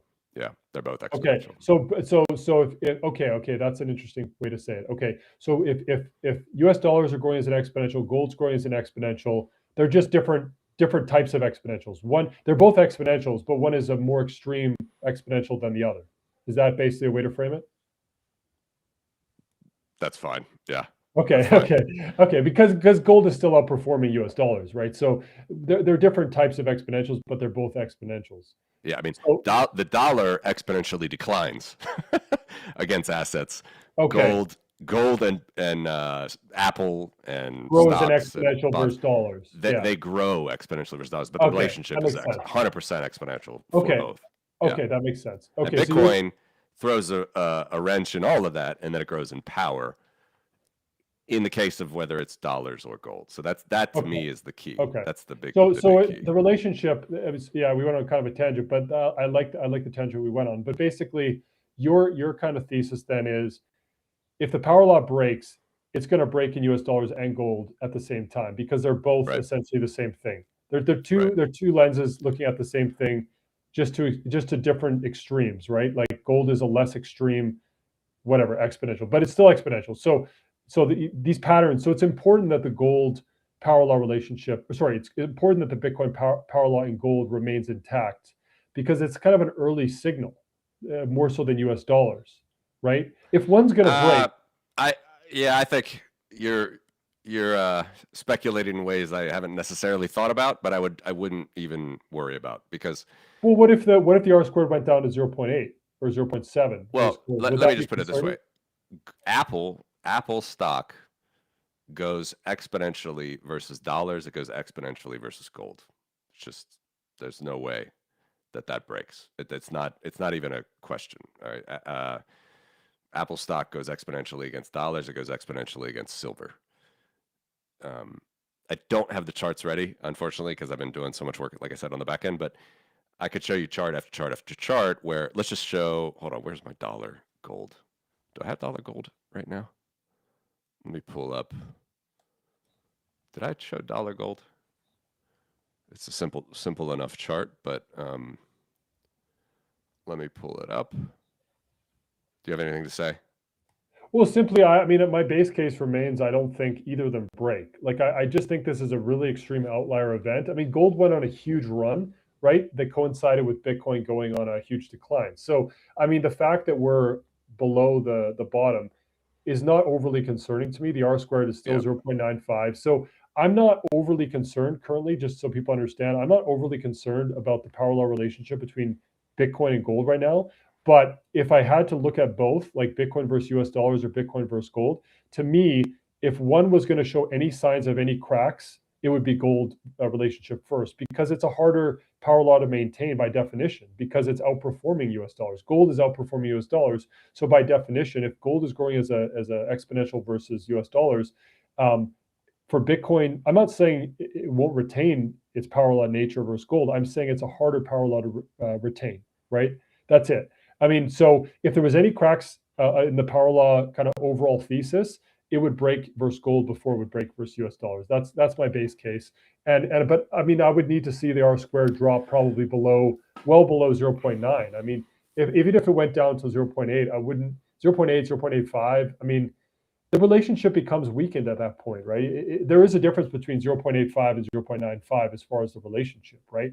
But even over 0.8 or whatever, you could say it's still pretty solid relationship, right? So it depends on where people want to draw their line in the sand as far as the statistical correlations. That's really the way I look at it. Yeah, I don't. I would say I wouldn't take it that far. I would just say, like, so here's gold in dollars. It's not as good R squared and representation of a fit as Bitcoin is in dollars to power. All right, it's a 78.8% R squared, but it's an exponential asset. Once it started to float, just like if you look at stocks, bonds, anything else, you can price it in exponential. And it can be wildly, the slope of this curve is 5.3% CAGR only. Think about, a lot of people like to pick this number right here. So it's the 35, actually it's 43 on my chart in 1971. The fix was 35, but it was already losing that peg. So whether you take 35, 40 rows, so look at that actual. This is 1971 until April 21st, 2026. That's a 9% CAGR. A lot of people quote this with gold. It's erroneous. It's erroneous. It's not a scientific quote, because the actual exponential You got to look at the regression, trend value, right? You got to look at the right? trend. It's 5.3%. That's So, interesting, because I think yeah. I've been one of those people that quoted that 9 number, but Well, everybody, I it's totally logical to do it, because $35 an ounce back then, the price now, and it's like, oh, okay, great. But that's actually an optimistic view. I mean, you're totally ignoring the 20-year bear from 80 to 2000. Alan Greenspan right here said central banks stand ready to sell gold should the price rise. Yeah, it's a more monopolized market than Bitcoin. Hopefully Bitcoin doesn't become that way, so on and so forth. But what I'm saying is it's loose with the term here, but gold, just like stocks, bonds, everything else, is a 100% exponential asset. So I just wouldn't mention it or talk about it the way you're saying about Bitcoin breaking the power law gold. I see this just as a total outlier. I do agree with you. I know. I do agree that it's an outlier. I just think it's important because Sminston made some posts on X and was kind of throwing out the question of, like, when do we call this a break? And there's a lot of opinions on it, right? The gold Bitcoin relationship and if it broke the power law. So it was just more of a narrative on X. So I kind of was like, okay, well, how do we define a break? But I do agree with you that my base case remains it's an outlier. But just quickly on the gold relationship here, the reason why I think I remember thinking it was like 9% was actually because I was thinking, for some reason I had in my head that it basically neutralized the money supply growth. So I thought, okay, gold just happens to go up at the same percentage that US dollar. So if the US dollar, you were saying like 8.5% growth of the money supply, I thought, oh, gold goes up at 9. So they're basically neutral. Like, if you hold gold, you're just neutralizing your kind of erosion of the money supply in your currency. But it's actually not. Gold does not protect you from the erosion of the money supply, because if it's 5.3, you're actually losing purchasing power. Well, you're losing relative money supply, however you want to define it. Where if the money supply is expanding at 8.5 and your gold is going up the trend line, which I do agree, the trend line is the most that's the most mathematical way to look at it, is what is the growth of the trend line. That to me whether you use median or OLS, I don't think it matters too much here. It's the trend lines. If the trend line's growing at 5.5%, that's the long-term pattern. You can't cherry pick the very bottom and the very top, right? Because that by definition is not the trend. The median is also 5.3%. Okay, so it's 5 I mean, yeah. it's 5%. I mean, so basically, it's just not. And right now, I love. First of all, I love that you have this chart because I had the same idea. I just never created it. I haven't created it yet, or I never created it. Was use quantiles with this relationship because I was like, when we were having that gold rally, I was thinking, how overheated is gold versus U.S. dollars right now on a kind of a quantile channel? And you basically answered the question with this. We hit the top of the band. Yeah. Like I know it's only based on a few data points, right? The top quantiles, but in relative terms, it looks like the peak that we hit was comparable to what happened in 1980. Yeah. Yeah. Which is quite fascinating. When did you make this chart? Like, were you monitoring kind of where? Yeah, I mean, I've been showing it for years in some way, shape, or form. Yeah, that's so cool. But I would also say again, always in the never financial advice character. I mean, the quantiles do help if you want to, if you want to take a long-term view. So here, like if you pick the bottom, and I think it was actually like 90, 98 was the actual bottom, but here somewhere around $260 an ounce, and then you take it to the absolute top in 2011, nearly 2K. That's 20% a year, but that's just takes conviction. That's long-term, and that's how the gold market was.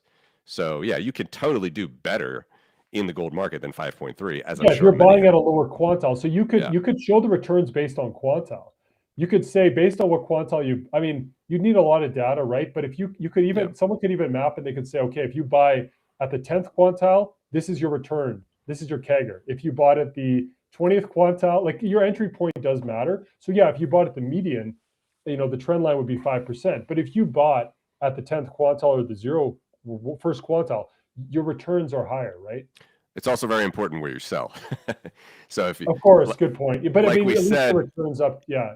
Yeah, like we said, it was 20% if you did it here from 2000 to 2011. But if you held all the way till today, yeah, you're gonna be much lower, 12.3. And actually, I just picked the top. So let's just say again, let's say you bought the absolute nadir, and then you held till today, 12.2%, 12.2% CAGR.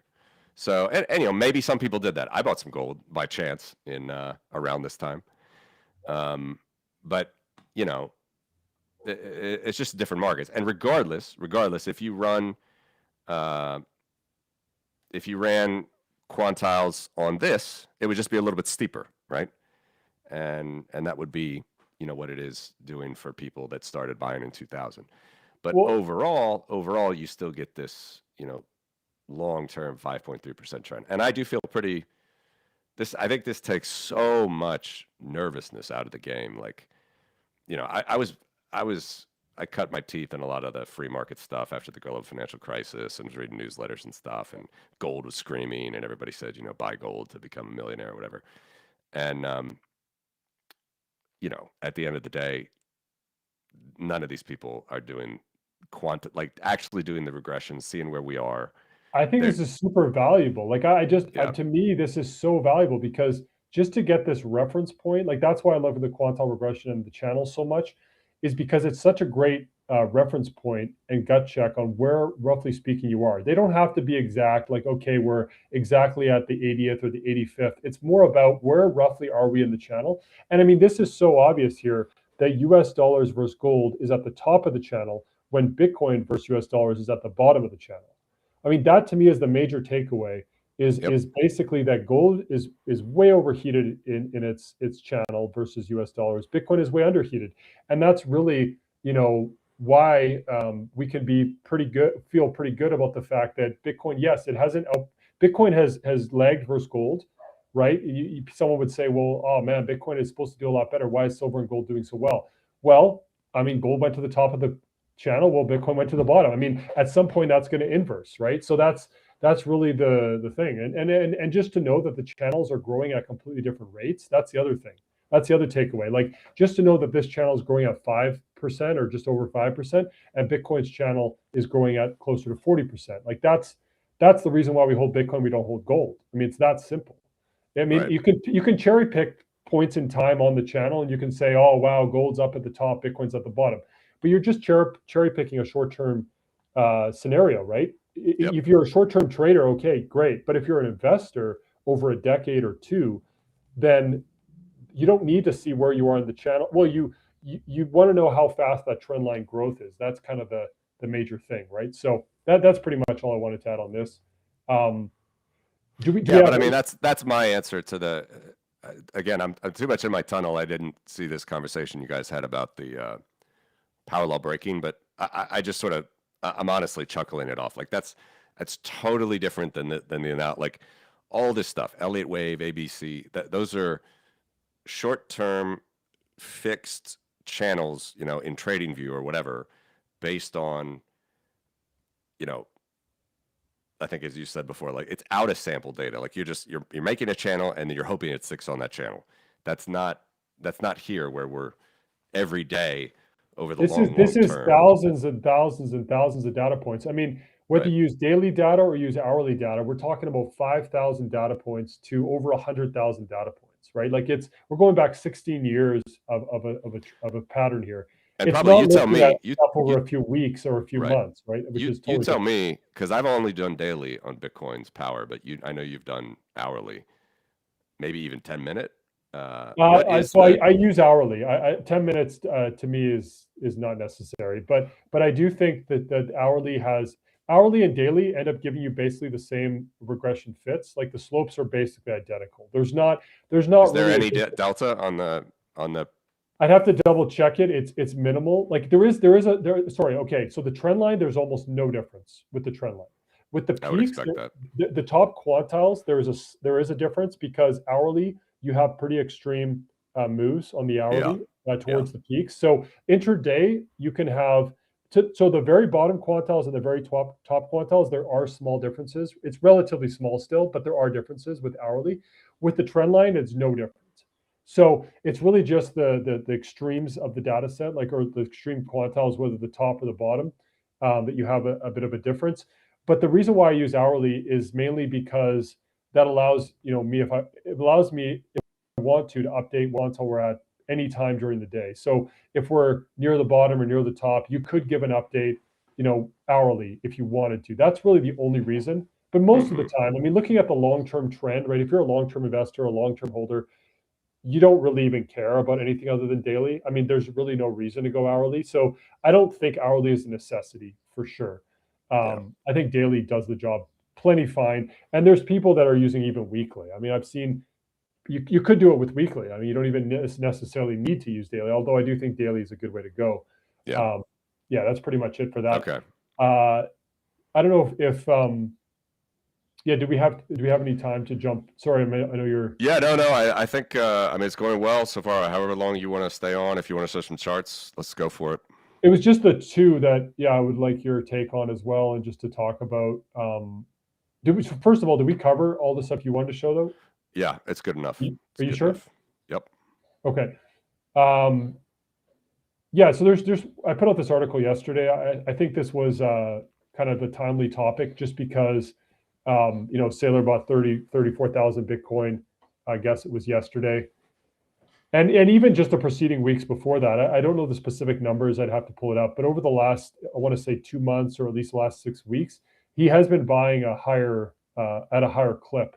It'd be interesting to look at this. I could do charts on this, but look at the trend line of his purchases over time and just see like his average weekly. It'd be interesting to look at like over the last year. You could do, okay, what's been his average buy, right, and see, okay, how much was it above the buy. But anyways, just looking at it more on longer term patterns, what I did is I took every single purchase. I just created a CSV file and looked at 107 buys, and that's what this is right here, these little dots. So these are all the buys, and he started buying towards the end of 2020. My understanding is it was around the end of 2020.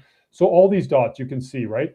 So you can just visually see here, there's like this exponential like pattern or this ramp up period. So I was thinking, okay, I'd like to actually model this and kind of create a model to predict, okay, what's the trend, for the accumulation of Bitcoin with strategy. And so I looked at about 5 or 6 different fits. I looked at power law, I looked at exponential, I looked at different polynomials, and then I looked at this logistic growth S curve. And so I factored in the R squared, but I also factored in just logical reasoning and the story. It doesn't make logical sense. Power law, I did, it was only a 0.73, I believe. So relatively low R squared. I mean, not horrible. I mean, power law could end up being the long-term pattern. But as of now, the power law would have predicted that Saylor would be at about 500,000 Bitcoin today. So if it was following a power law, he's already 300,000 currently above trend for the power law growth relationship. And that's just basically accumulation over time is what we're modeling here of Bitcoin with strategy. I also looked at Exponential. Now, Exponential was 0.95. It was actually quite high. But the thing about Exponential is it had strategy owning all the Bitcoin, all 21 million Bitcoin by 2034, Right. which obviously we know is impossible. So, Exponential, you kind of rule out, not based on R squared, but based on the fact that it just doesn't logically make sense when you have a fixed supply asset you're trying to accumulate. So that ruled out power law and Exponential. And then with polynomial, I got a slightly better fit, like 0.97 something. But polynomial has no logical story behind it. It's just basically curve fitting. And it has 4 parameters. So it's kind of cheating because if you add enough parameters, you can get a perfect R squared. So, okay, I got a better fit with polynomial, but it was kind of meaningless better fit. Yeah. So I ended up settling on the logistic growth curve or logistic growth S curve. And this one to me makes the most logical sense. It's a really good R squared, considering it only has 3 parameters. 2 of them are free parameters that are optimized by the fit, and one of them is a fixed parameter. Now, the fixed parameter is, what do you think the ceiling is for how much Bitcoin strategy can accumulate? Because there is a ceiling. Like, they're not going to get 100% of the supply. They're not even going to get 20% of the supply. So you have to kind of use your own logical reasoning to estimate a range of a realistic endpoint over the next 10 years that they'll get to, right? So there will be a natural kind of saturation point and a ceiling. Now, Saylor himself, at the end of last year, 2025, Saylor said, when someone asked him that question at the time, he said 3 to 7% of the supply. So it was interesting to hear that was actually coming directly from Saylor, which that would equal about 0. I think that equals, around 700,000 to, it was around 800,000 to 1.5 million Bitcoin, whatever the number equals. But it's 3 to 7% was what he said. Now, he would obviously revise that because we're over 3% now. And that was before stretch, right? And so and his upper range, that 7%, I think he would increase that. So I think he would probably move that to more like 7 to 10% now, in my opinion. That's just me giving my opinion on what he would say. But he did also say in that interview that, he kind of, in a roundabout way, said, well, it's not healthy for them to own all the Bitcoin, right? Like, so he's going to leave some Bitcoin for other people. So he kind of basically hinted at a certain point, he recognizes that, it's not a good thing. It's just like it's not a good thing if a miner has 40% of the hash. It's not good if Saylor has, probably more than 15% or 10% of the supply. So, I mean, even getting to 10% is pretty aspirational. Like, that's 2.1 million Bitcoin. So I put that as my natural ceiling, also because I feel like, they're going to get through 1 million, right? So they're going to get through 1 million. What's the next target after 1 million? 1.5 million, 2 million? Well, if you're going to get past 1.5, how poetic would it be to get to 2.1? I mean, it's that number where it's like you own 10%. It's a nice round number. 2.1 is kind of related to that 21 million number. So I just think it's a poetic kind of long-term aspirational number to get to. And so I had that as my ceiling for this model. And when you use that as your ceiling, right? And I think someone can make an argument for anywhere between 1.5 million to 2.5 as the ceiling. What's your opinion on the ceiling? Do you have any kind of I don't have an opinion, but I'm curious when you're going to show me how much fiat interest he's going to pay over the years to buy this. Well, I mean, it depends on the price. It'll be interesting to see, right? Based on where Bitcoin's at. So a lot of this there's a couple of things that in my opinion, create the ceiling and decide how high the ceiling is, right? So one is how fast does Bitcoin end up moving up in price? Like, obviously, if Bitcoin was 10x the price today, then instead of him buying 34,000 Bitcoin, he would have bought 3.4 thousand Bitcoin, right? So as Bitcoin does a 3x, a 5x, a 10x, it's going to create a lot of headwind for him to accumulate large quantities of Bitcoin. So that's a no-brainer, obvious thing, is that as the price goes up, it's going to be harder to accumulate. But like you said, I mean, there's other factors, right? There's another factor could be just regulation. I mean, at a certain point, there could be some bogus, you know, how governments like to put their hands in everyone's, whatever people are doing, and the government could pass some crazy rule about, you know, capping something. So that's not an impossibility. That's another kind of thing that could stop him or slow him down, is some sort of regulation thing. So regulation and the price going up are kind of the two main things. But then, like you said, I mean, there's other elements to do with, you know, how much interest does he have to offer? At a certain point, it becomes, you know, it could become tricky. I mean, but once, I don't know, there's a lot to discuss here, because I mean, Sailor's cost basis is at 75,000, right? So this was the major scare so far. We went down to 60K. We didn't go that much below his cost basis. Say we still go down to 50. We're still not that much below his cost basis. Once, because we both follow the power law, once Bitcoin gets over 100K, it's not going back to anywhere below his cost basis again, most likely. I mean, so at a certain point, he's out of the woods as far as his cost basis is below the power law, and it's below where the power law is ever going to be again, as far as the long-term growth. So he's bought 800,000 Bitcoin at a $75,000 cost basis. Even if he buys another, whatever, 400,000, I mean, my point is, it's going to take a while before his cost basis is even over 100. And by that point, Bitcoin will be probably 150, 200. So I do think he's going to be out of the woods here soon as far as his cost basis. And that adds a lot of confidence in his ecosystem he's building. Like, he's building this ecosystem with Stretch and these different products. So once, you know, the price of Bitcoin is comfortably above his cost basis, that's going to instill a lot of confidence in people investing US dollars into the ecosystem he's building. That's kind of my thesis, is, you know, we could see some pretty big accumulation. And this, sorry to keep monologuing here, but basically, I want to hear your take on all this stuff. Like, basically, according to the S curve, we actually hit the inflection point based on this model in early next year. So January, roughly speaking, January is basically the inflection point, which with the S curve, you know, you kind of have this inflection point. So I did three different scenarios here. And we can kind of track, you know, which one we're following. But this is the 1.5 million ceiling, the 2.5, and then my base case 2.1. And you can kind of see over time the growth, the three different paths.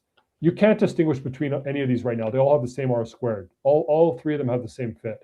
So there's no way to determine. But I took the 2.1's kind of in the middle, and it's kind of that number that would be aspirational. But the other thing here is where was it? I can't find it right now. Anyways, I was comparing the inflection points. I can just talk through it. I was comparing the inflection points between the three models, and to do with the S curve, right? When you temporarily go parabolic with an S curve, you kind of ramp up like an exponential.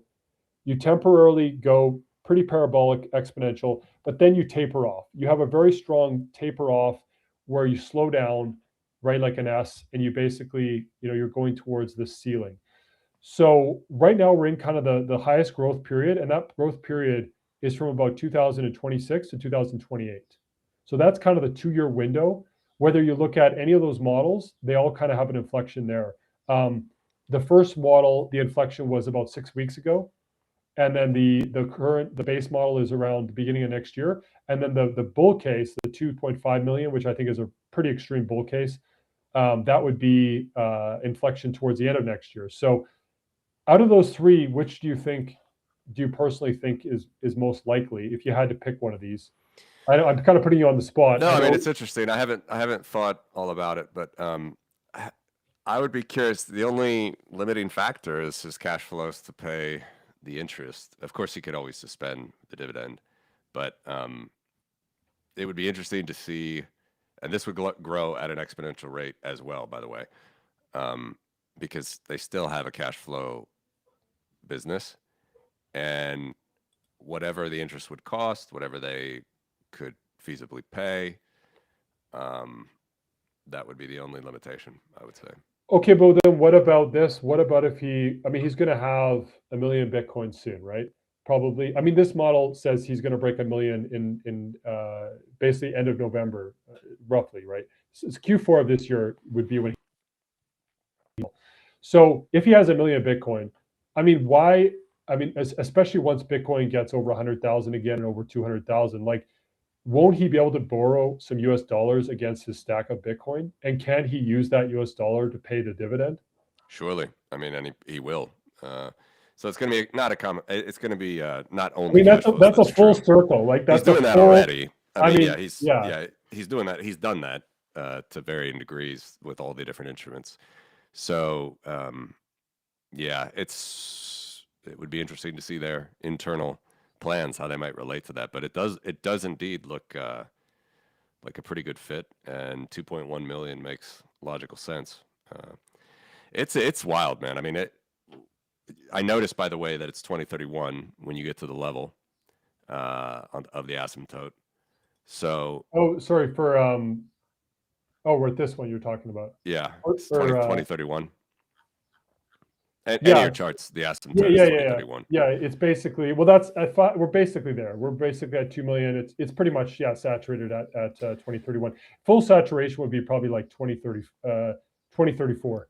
Yeah, so 20, as I showed in that other chart regarding, just generally how things are growing, right? So 2031 would be when Bitcoin, so we're at around 40% right now, CAGR, and on the power law, and the power law would fall, again, this is just OLS, so you could do different ones, but the CAGR would fall to 30% in 2031. So theoretically, even if he marks up some of his interest and he's borrowing again to pay other interest, like just true, like pure leverage, theoretically, technically, he has room till 2041, because at 2041, then you're at Bitcoin growth going to 20%. And at that point, again, it doesn't have to be that point, but it's just generally talking about the idea of his cost of funds is moving up, as you see. I mean, he's paying, yeah, great, titillating 10%, 11% returns for investors, but that is also his, somewhere around that is his cost of funds, and obviously, and that is, more than he was. As far I don't remember all of the instruments before, but it wasn't this high constantly. Yeah. So like, it's going. It's doing exactly what I showed in that exponential treadmill, growing. So he sort of is a microcosm of what I'm talking about with the Bitcoin space, where you're going to have by basically within the next decade, the 2030s, that is just where all the fireworks are going to happen. Like, governments aren't going to be able to ignore it. Bitcoin's going to be, it's going to be growing slower, but it's going to have a huge value. The stock market's also probably still going to be going at higher and higher rates over, there's still going to be crashes. It's going to be volatility, but, we're not growing the stock market at 2% like we did in the 1800s ever again. We have to go faster and faster. Yeah, it can't. It literally can't really do. It's basically it's baked into the math, of the exponential curve. So that's how I would look at it. Let the people at MicroStrategy try to. It's a gauntlet. It's daunting to go through. I mean, it's depending on their debt covenants. It's interesting, right? Like what he's. Yeah.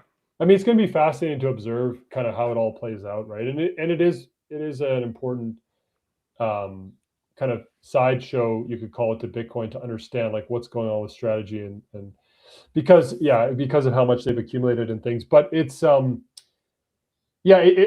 me, I'm wondering, like, to what extent it's okay.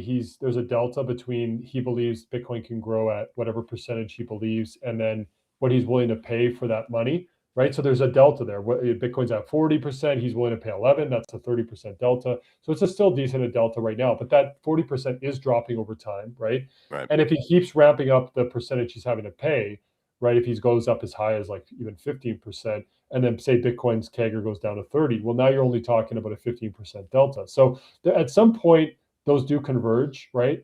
So there is that. But then you also have to consider, but there's also just the idea of, does he truly believe he can influence the CAGR of Bitcoin? Like, if he's buying enough Bitcoin, can he actually contribute towards a floor? Like, I mean, these sort of numbers, like buying 34K in a week, I know it's 1 week, but he's had multiple weeks over 10,000K or over 10,000 Bitcoin. I mean, this does help to put in a floor, and it does help to. I guess what I'm wondering is how much of this is strictly him just trying to support the price in every way possible, right? To ensure that there's no way it goes below his cost basis, right? To instill confidence in his ecosystem, and how much of this. So is he willing to overpay right now? Kind of like he's willing to put out a higher percentage than he might put out otherwise, just because of where we are in the cycle. Like when Bitcoin goes over 100,000, does he drop that back down to like an 8% dividend or a 7%? I could see that, because at that point he's maybe less concerned, right, about supporting the price, right? So I don't, just different ideas. That's all I'm trying to throw out there. But yeah, it's very interesting. It's pretty fascinating. This was the other thing I wanted to hit on, because we talked about this on our stream we did a couple weeks ago. I think it was 1 or 2 weeks ago. So I was throwing around the idea of protocol time versus calendar time. We talked about that. People can go back and watch the last stream we did together. But this is kind of an update. So I went back and I looked at it. I think you were asking about this as well.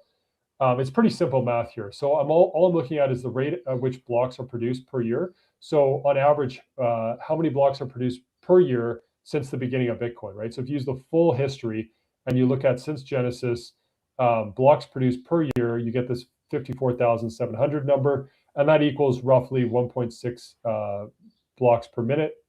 Or sorry, 1 block per that many minutes, and that's 4% faster than the theoretical target, right? The theoretical target is 10 minutes. That's really what Satoshi uses the difficulty adjustment to try and hit. So 10 minutes is the target. That's the theoretical number, and then naturally we're going to be faster than that because the hash rate is growing. And so as you're growing the hash rate, you're going to expect to continually be slightly faster than the theoretical number. So the interesting thing I did here, the takeaway is I looked at the full history, 4% faster than theoretical, but I also looked at the last 3 cycles, right? This is basically 3 cycles. One halving is 210,000 blocks. This is all in blocks, right? So the last halving window, you could call it. It's not exactly halving to halving, but it's 210,000 blocks. We were actually mining only 1%, 1.3% less than the theoretical. So as you can see over time, whether you, depending on how you use the rolling window, if you use the full history or the last 3 or the last 2 or the last 1, there's a convergence here. We're getting closer and closer to theoretical, right? As Bitcoin matures, as the ecosystem matures, we're actually mining blocks closer to the theoretical target. So what I thought is, okay, well then why don't we just take the last, as far as the conversion, right? Because it does make a difference. If you use the all-time, people ask like, why does this matter, right? If you're using the all-time and you do the conversion when you're doing your projections in protocol time, in 10 years, the median would be this number here, right? And if you're using theoretical, it'd be this number. So it's not like a massive difference, right? Some of this people would say, well, these are, not even that significant numbers, but there is a difference there. So we're looking at about 140,000 difference in the median in 10 years, right? Not that big a difference, but there is a difference. That's really the takeaway. So I decided that the 2 logical ones to use are either a straight conversion, a theoretical conversion, or a rolling window, right? You basically the thesis I have is, what's the best predictor of how we're going to mine blocks over the next 5 years or the next 4 years? Well, it's looking at the last 4 years, because that's the closest, comparison. So I'm going to use this as my conversion point. But if and if you end up using protocol time in the future, you'll kind of go look into these same things yourself, as far as, okay, well, how do you project out? Because we don't know how many blocks we're going to mine over the next 5 years. No one knows that, right? There's no, that's an unknown. We know how much time. That's the difference, right? If you're using calendar time, well, you know how much time the next 4 years is going to be, because time is predictable in calendar time. But in protocol time, it's an unpredictable time, right? But we can estimate it my point of this is you can estimate it very precisely. And this was one of the reasons why Giovanni was, I think Giovanni said, I don't want to say something he didn't say, but my understanding is he said, well, the reason why we don't use protocol time or block time is because we can't predict blocks moving forward.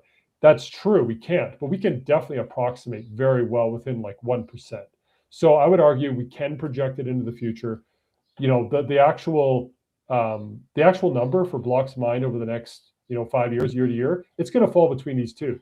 It's going to be between these two. It's going to be probably the worst case, what we did the last 4 years. Best case will be a little bit higher than that, somewhere between this, right? Between this number. So did you say that Steven also uses protocol time? So my understanding is Steven was the first person to post charts in block time or protocol time, and he was doing that a couple of years ago. I think it was kind of his go-to was protocol time, my understanding. There's another really good analyst, Leo Hart, who I think in 2000, I want to say he was the first in 2019 or something, or even 2020. He was posting charts in protocol time. So Steven and Leo Hart were the first people to kind of do this. I don't know. I mean, they weren't. Yeah, they basically. I mean, I'm not sure if Steven was showing it in blocks though. I don't know if he actually converted it into calendar time, right? I'm not sure. But anyways, the point is, this idea has been played with in the past, but it's never really been done in a way where you can essentially, project out in, like, you do the fits in protocol time, you project out in calendar time, and you figure out a logical conversion between the two, right? And kind of create a whole coherent model around protocol time, right? So that's kind of the goal here. But yeah, that's basically it. I mean, it's a preferred model, I believe, by Steven. And like I said, I think Giovanni, his biggest detraction against it, because it is a higher R squared in sample, is performed better out of sample. It's a little bit more conservative. And it's more stable. I mean, the slopes are about 50% more stable over time. I talked about the last week or last time we had our chat. I mean, if you look at the last 4 years or 8 years and you compare the slope variance, it's about twice as stable of a slope for the median. So it wins on every front, protocol time. And this is kind of the last reason why someone might want to not do it, is because they'd say, well, how do you convert and project out the future blocks? Well, I mean, this is a simple solution. It's interesting you brought this up, because actually I had another chart I want to show you, or I could Sure. show you, because you talk about Yeah, Giovanni. go for it. So just to remind people, big picture, what we're talking about here is, as I wrote, I think in our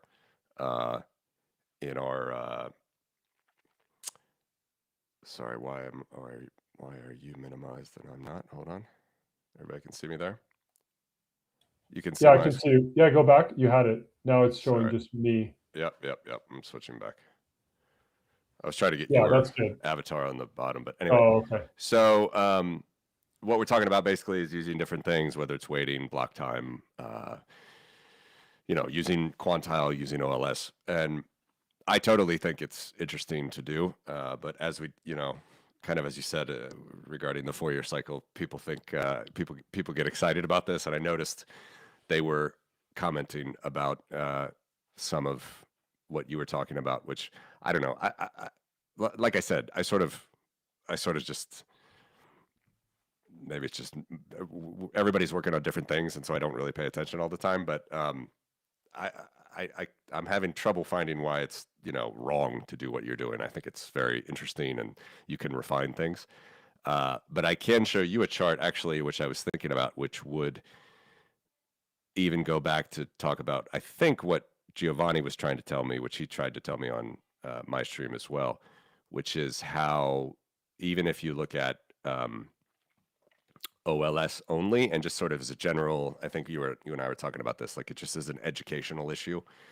You can also show how OLS is kind of stable, and he's done other normalized methods where he's not even doing regressions, and he can get to the 5.8% slope. It's not 5.8%, but 5.8 slope. So here is, I've shown this a lot before. You can kind of think of this as the slope stabilizing as well. This is what the price would have been at the OLS at the time today. So it's today's predicted price at the time with the data that we had. Okay, so as you can see, the early years of Bitcoin, you're not reading this wrong. Look at the forecast here. $200 billion for today, April, April 2026. Yeah, there was no power law at that point. Right. So we were forming it, and the power law worked, by the way. It's just a different slope. There was a power law. It would Okay, work. so yeah, you could say there's a power law, but It it would work. projected Yeah, out yeah. like they The projected actual out meaningless numbers. Yeah. so the actual power law is here. Let me just. So this is I call it the evolving. I think maybe if people do it, so it's higher. You know, once you do that all time, which I actually don't have on this chart, you get the smooth line. But this is what the coefficients would put at the time for the power law. And you can run different analysis on this. But anyway, I like this because, first of all, is actually a positive sign just generally for where we are, because my OLS is a bit higher, just my data, whatever. I'm about 134 at the moment. And if you look at, so as this thing sort of settled down, Giovanni posted it, I posted it 2018, it was following the power law. But what we see is the forecasted price was falling during this deep crypto winter, it was called at the time, all the way to like May. So if you zoom in here, May 2017, you will see this bottomed. And it bottomed right around. So what I'm looking at is the OLS forecast. So what that is the projection of the price today based on the data at the time, 130. All right. And then after we've had these big booms, basically what happens is this will go up during booms, it will go down during bears. Okay. So this is the projection of today. You can see like 180, 190 back in 2018. In 2020, it started to go down, 170. Then it went back up. Was actually still overall down though, 170, 170. Then as we go closer and closer till today, I'll just show everybody this will match. So the forecast becomes what the all-time is. All right, if that makes sense. So, but what is good, what is very good for Bitcoin, and I would say like just a generally structurally bullish thing, and even if this was lower than that, it wouldn't still invalidate the power law or anything, but we're not actually at the low. We still aren't. We have $4,000 worth of coverage, so to speak, where our current power law is 134, and back in 2017 May it was 130. So the bottom line is, I think Giovanni, and I would agree with him, and maybe you would agree as well, but like just generally from 2016, you're at pretty stable numbers, well within like the margin of error. And indeed, it was crazy in the early days. You had to settle down. You had to see the parameters and everything. But here's something interesting. Remember all the gold charts that we just talked about? Not all the gold charts, but remember how we did this? Yeah. We can actually do this for gold. So I'm going to put it now, and I'll get your reaction. Does this look familiar? So this is gold now from 1971. Exponential regression forecasted out in the 70s based on the regression at the time all the way till today. So gold is extremely stable as well. Right, but the point is they look pretty similar. Yeah, so I don't know if Giovanni would agree with this, but I would say this is probably something that he's thinking of, like as far as, again, I don't agree with him. Like everybody, as you said, everybody can do what they want and you can refine parameters as much as you can, but which I would agree with. But generally, I imagine if I did this, if I replicated this exercise with like Apple or Microsoft or whatever, it would be pretty similar. You'd have a lot of drift, a lot of as you got more. You are looking at that on a log scale, though. Like, I mean, I do. Okay, so I guess my opinion on this kind of overall topic. Yes, the power law has been stable over the last 8 to 10 years. I mean, that's kind of, you can look at that in multiple ways, and you can kind of validate that the power law has been stable for quite some time. Right. Now, the stability of that median fit or OLS fit does go up and down quite a bit throughout the cycle in US dollar terms. You can look at slope evolution. So basically what you're doing is looking at more of like an evolution of forecasts, which I've actually done the same analysis, where you kind of basically, you're projecting out to a point in time. I've actually looked at 5 years into the future. So I've said, okay, based on today, if we were to project the price in 5 years, based on every single snapshot over the last, say, 10 years, you can kind of see the stability of the forecast, 5 years into the future, or you can look at the forecast today and you can say, well, what would have predicted to today? So that's a good exercise to look at stability, is to look at like the evolution of forecasts, which is what this is. You can also look at the evolution of the slopes. It's kind of the same thing. but I think forecast is better because you're looking at it in US dollar terms, which I like. Every way I've looked at this, I can't speak to the specific way you're doing the math here or how you're doing this. I don't know exactly how you It's created just this. the coefficients. It's the coefficients of the OLS at the time based on the data at the time with my USD data. What that would Right, and you're project projecting today. out the price for today. Yeah, what that projection would equal today, April. Not for the price. 2026. Sorry, not for the price. For the OLS value today. For the OLS value, yeah, correct. Yeah. Which is the same thing as a forecast. I mean, it's not Yeah, going outside of Okay. Yeah. I mean, it's naturally going to converge as you get closer. It's naturally going to converge because the data is closer to, like, the fact that it converges. It will converge. I mean, mathematically, it has to be. It will converge. Like, the fact that it converges at the end is not meaningful to me because that's just what it should do. Yeah, the key is that it's a straight line. That's what the. Yeah, it's more. I would look more at the drift of that line, less so than at the fact that it converges at the end. So if you actually remove the OLS line, I don't know if you can do that. Can you remove the OLS line? To me, that's the meaningful. Actually, remove the price as well. You might as well remove the price. Yeah, so this is what's meaningful to me is the stability of that. That's the stability. So see how it fluctuates quite a bit. So I would actually call that pretty unstable, even though it's stable. Okay, it's very stable. It's very stable as far as the power law goes. But there is some instability in your forecasting depending on when you do the snapshot throughout the cycle. So if you were forecasting the price today, I mean, at one point you would think the median would be over 200. At another point, it would be, quite a bit lower. So there were peaks there. I mean, during the bull cycle, I mean, we went up to like 180 or over 200.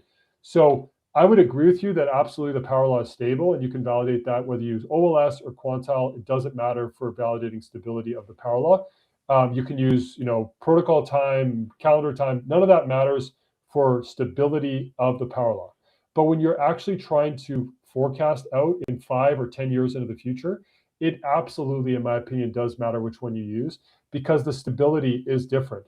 And I've actually gone as far because it could create a difference of, 50% depending on how you do it. I mean, I've already done that. If you project out in calendar time or protocol time, the bottom quantiles are like $500,000 difference in I think 5 to 10 years. So yeah, there is like a 50% to 100% difference on some of these longer term forecasts. And the last thing I'll say is I actually went as far as not just trying to find the most stable base. So like protocol time is over double stable as calendar time. But actually what I did is I actually don't use an OLS or a median anymore for the midpoint. What I do is I do a 4-year rolling median. So I actually take snapshots every week for the last 4 years of the slope. And then what I do is I actually average those out. So what that does is it removes the cycle. So you can create a middle median slope that is based on the last 4 years of rolling windows. Because what that does, if you use the 210,000 blocks or whatever, is you're eliminating the cycle. Because depending on when you take the snapshot, that's why you have these oscillations. So you do believe in the 4-year cycle? Well, no, okay. I was wondering. Okay. No. The reason why I took that is it's a logical snapshot. It has nothing to do with the 4-year cycle. But that's a good point on your side. Yeah. To take a jab there because what basically I thought, okay, this is the protocol, right? So this I did based on the protocol. I said 210,000 blocks. That's the quote unquote 4 years, right? Yeah. But you could do more. You could do 5 years. It's just a more defensible thing to say this is what the Bitcoin protocol is. You could do 8 years. I did 8 years and I did 4 years. But the thing about that is you want it to be reactive somewhat. So I like 4 years of a moving average because what you're doing, when you do that, it's a straight line, by the way. There's no oscillation at all, right? Yeah. So this is where I'm trying to be the peacemaker here. Whatever when I see people arguing, I try to see both sides. But I think it's totally interesting what you're doing with trying to find the different.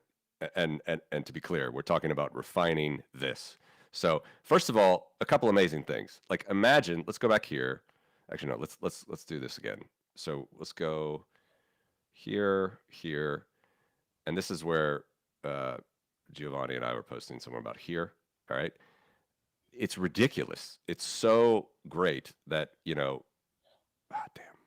Where do I want to do it? I think I want to do it here. Yeah, I mean, if you took a snapshot there, you're off by 70,000, is what you're saying. No, but the 8 years later. price at the time, this is what people need to understand. The price at the time was $1,000.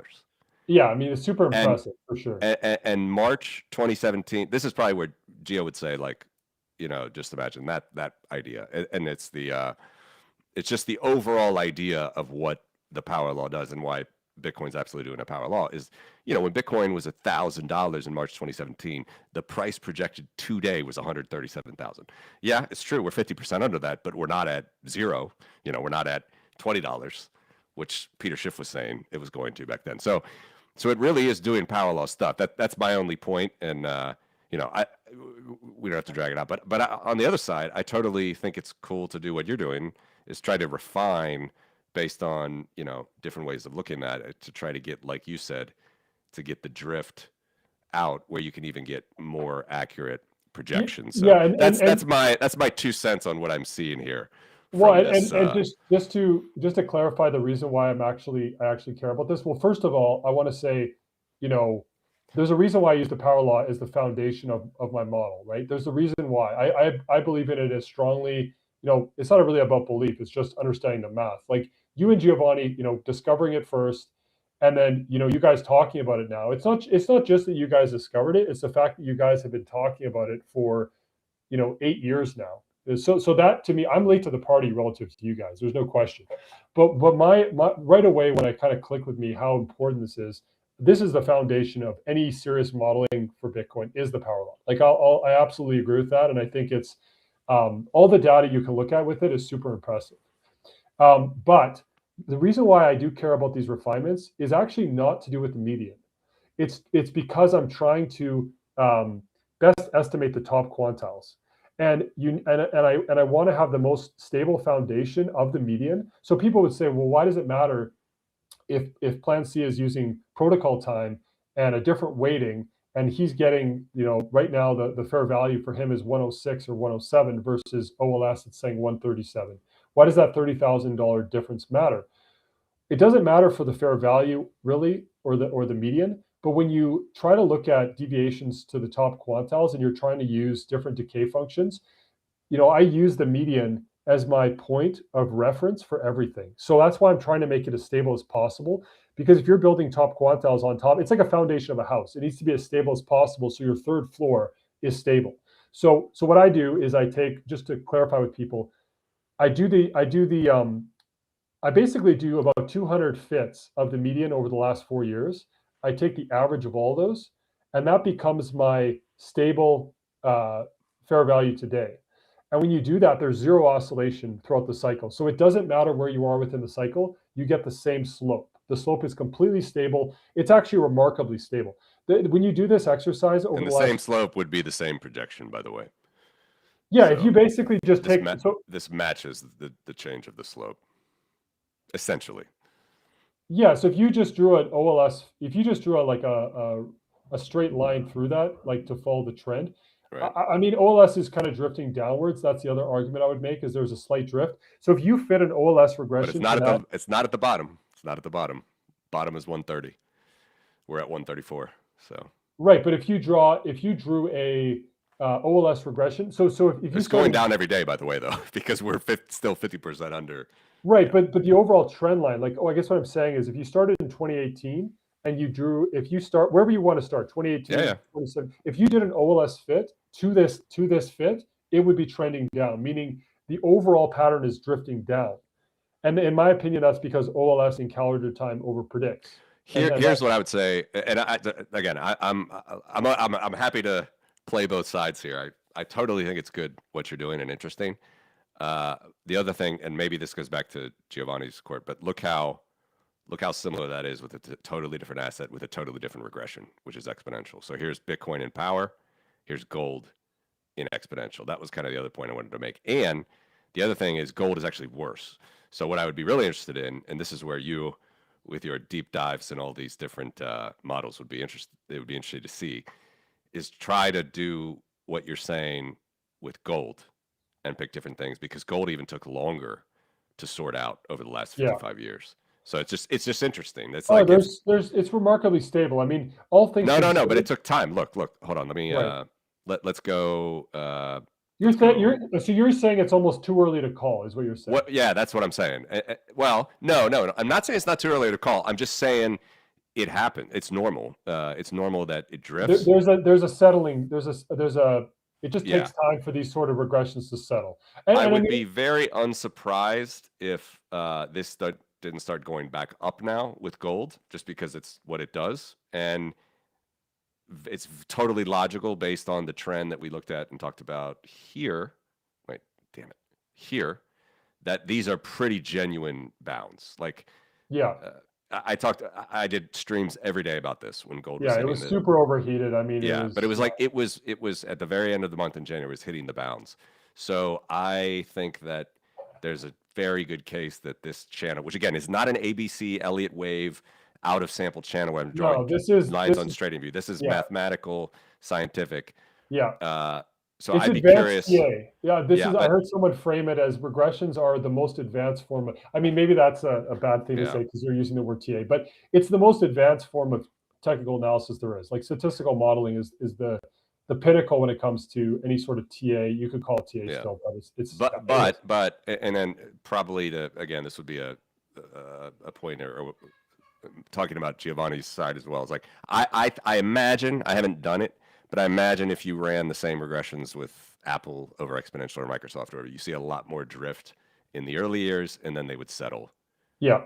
They would No, I settle. mean, So I get what you're saying. I think you're being yeah, very you're being, kind of in the middle, and that's good.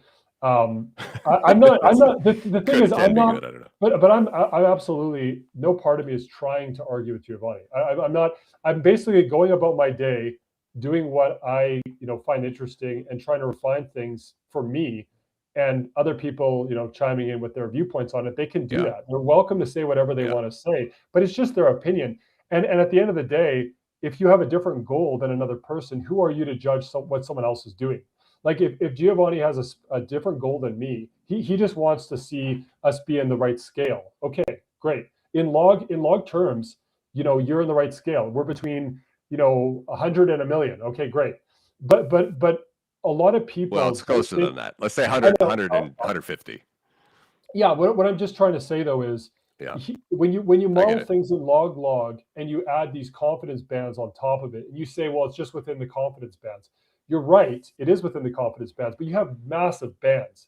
It's like you're bowling on an alley that's like 10 times wider than a normal bowling alley. Like, yes, you're okay, the ball's going down. Like, I get it. It's a very significant finding. It's a very significant correlation and pattern we're seeing with the power law.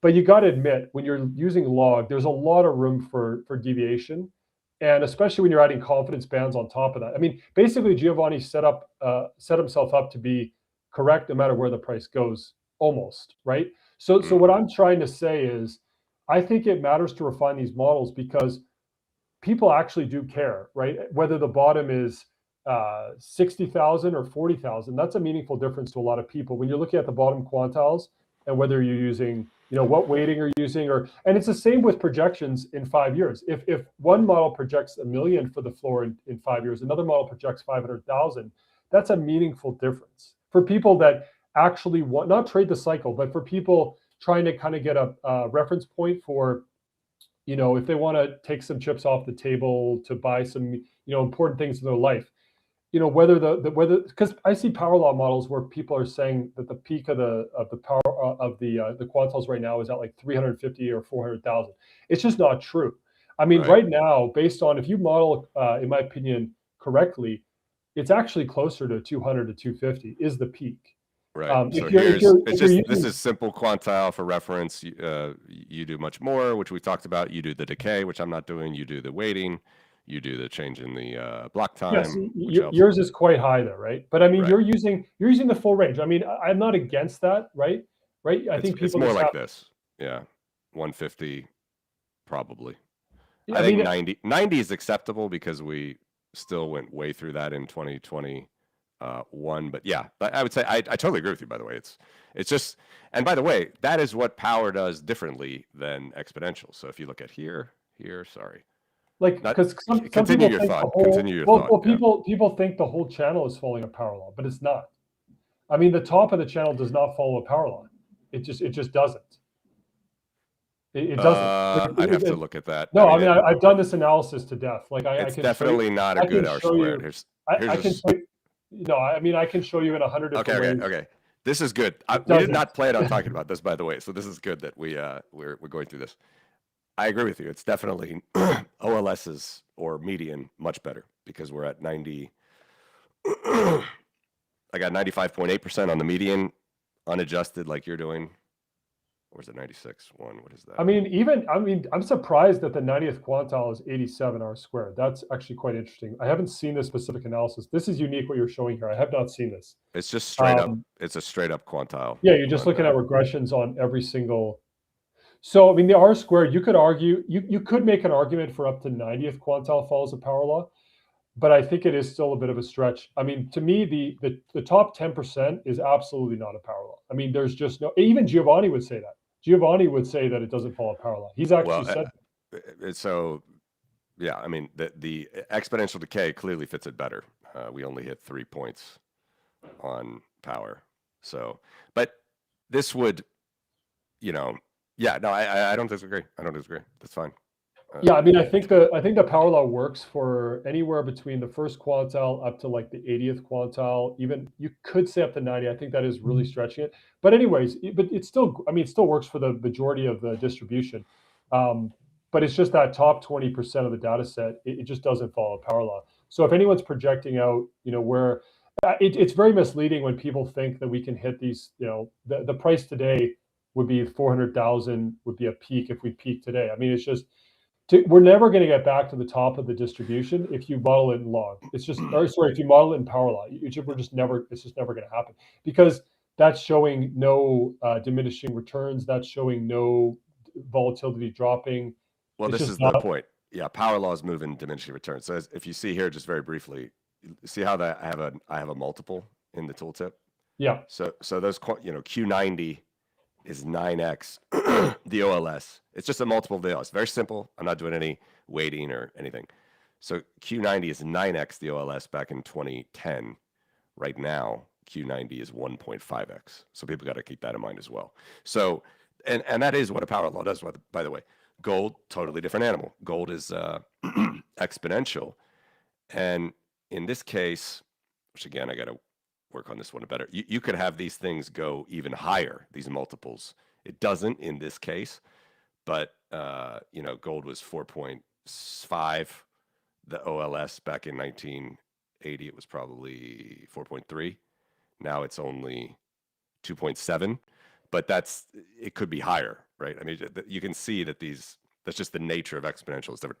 Anyway, yeah, we're in the weeds. We're in the weeds. This is very good, and I'm glad we talked about this, even though I wasn't planning on it. It's good.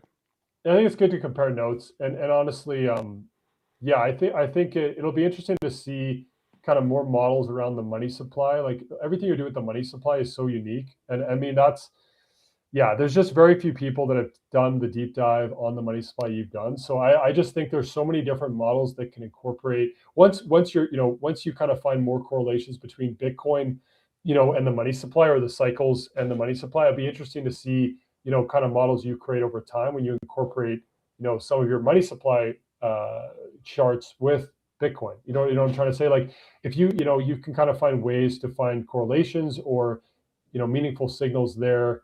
I mean, there already are meaningful signals with the charts you have, but what I'm saying is like integrating them into single indicators of like, okay, this is where we are in the supplies kind of cycle of the global money relative to the Bitcoin cycle. These sorts of things would be quite interesting for me, anyways, to kind of assess where we are in the cycle. But I'll let you go. I appreciate it. I mean, we spent 2 hours and 20 minutes here. I tend to be long-winded, so I appreciate man, this is great.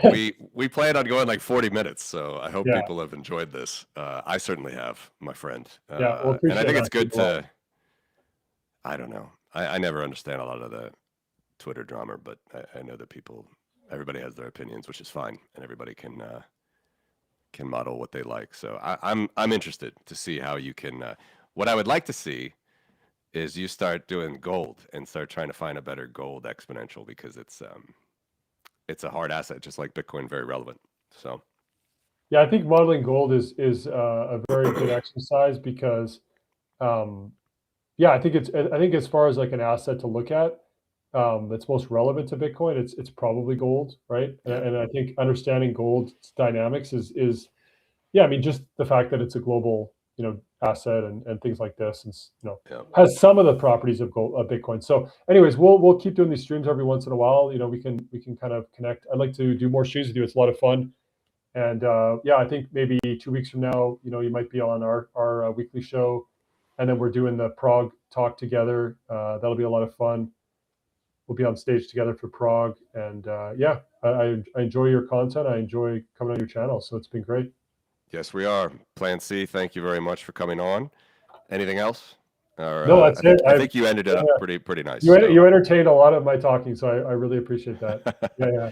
All right, thanks for coming on. Yes, All right. we'll be at BTC Prague as well in June Awesome. if anybody's going to be there. So Yeah. great, man. Have a good day, and You too. talk to you later.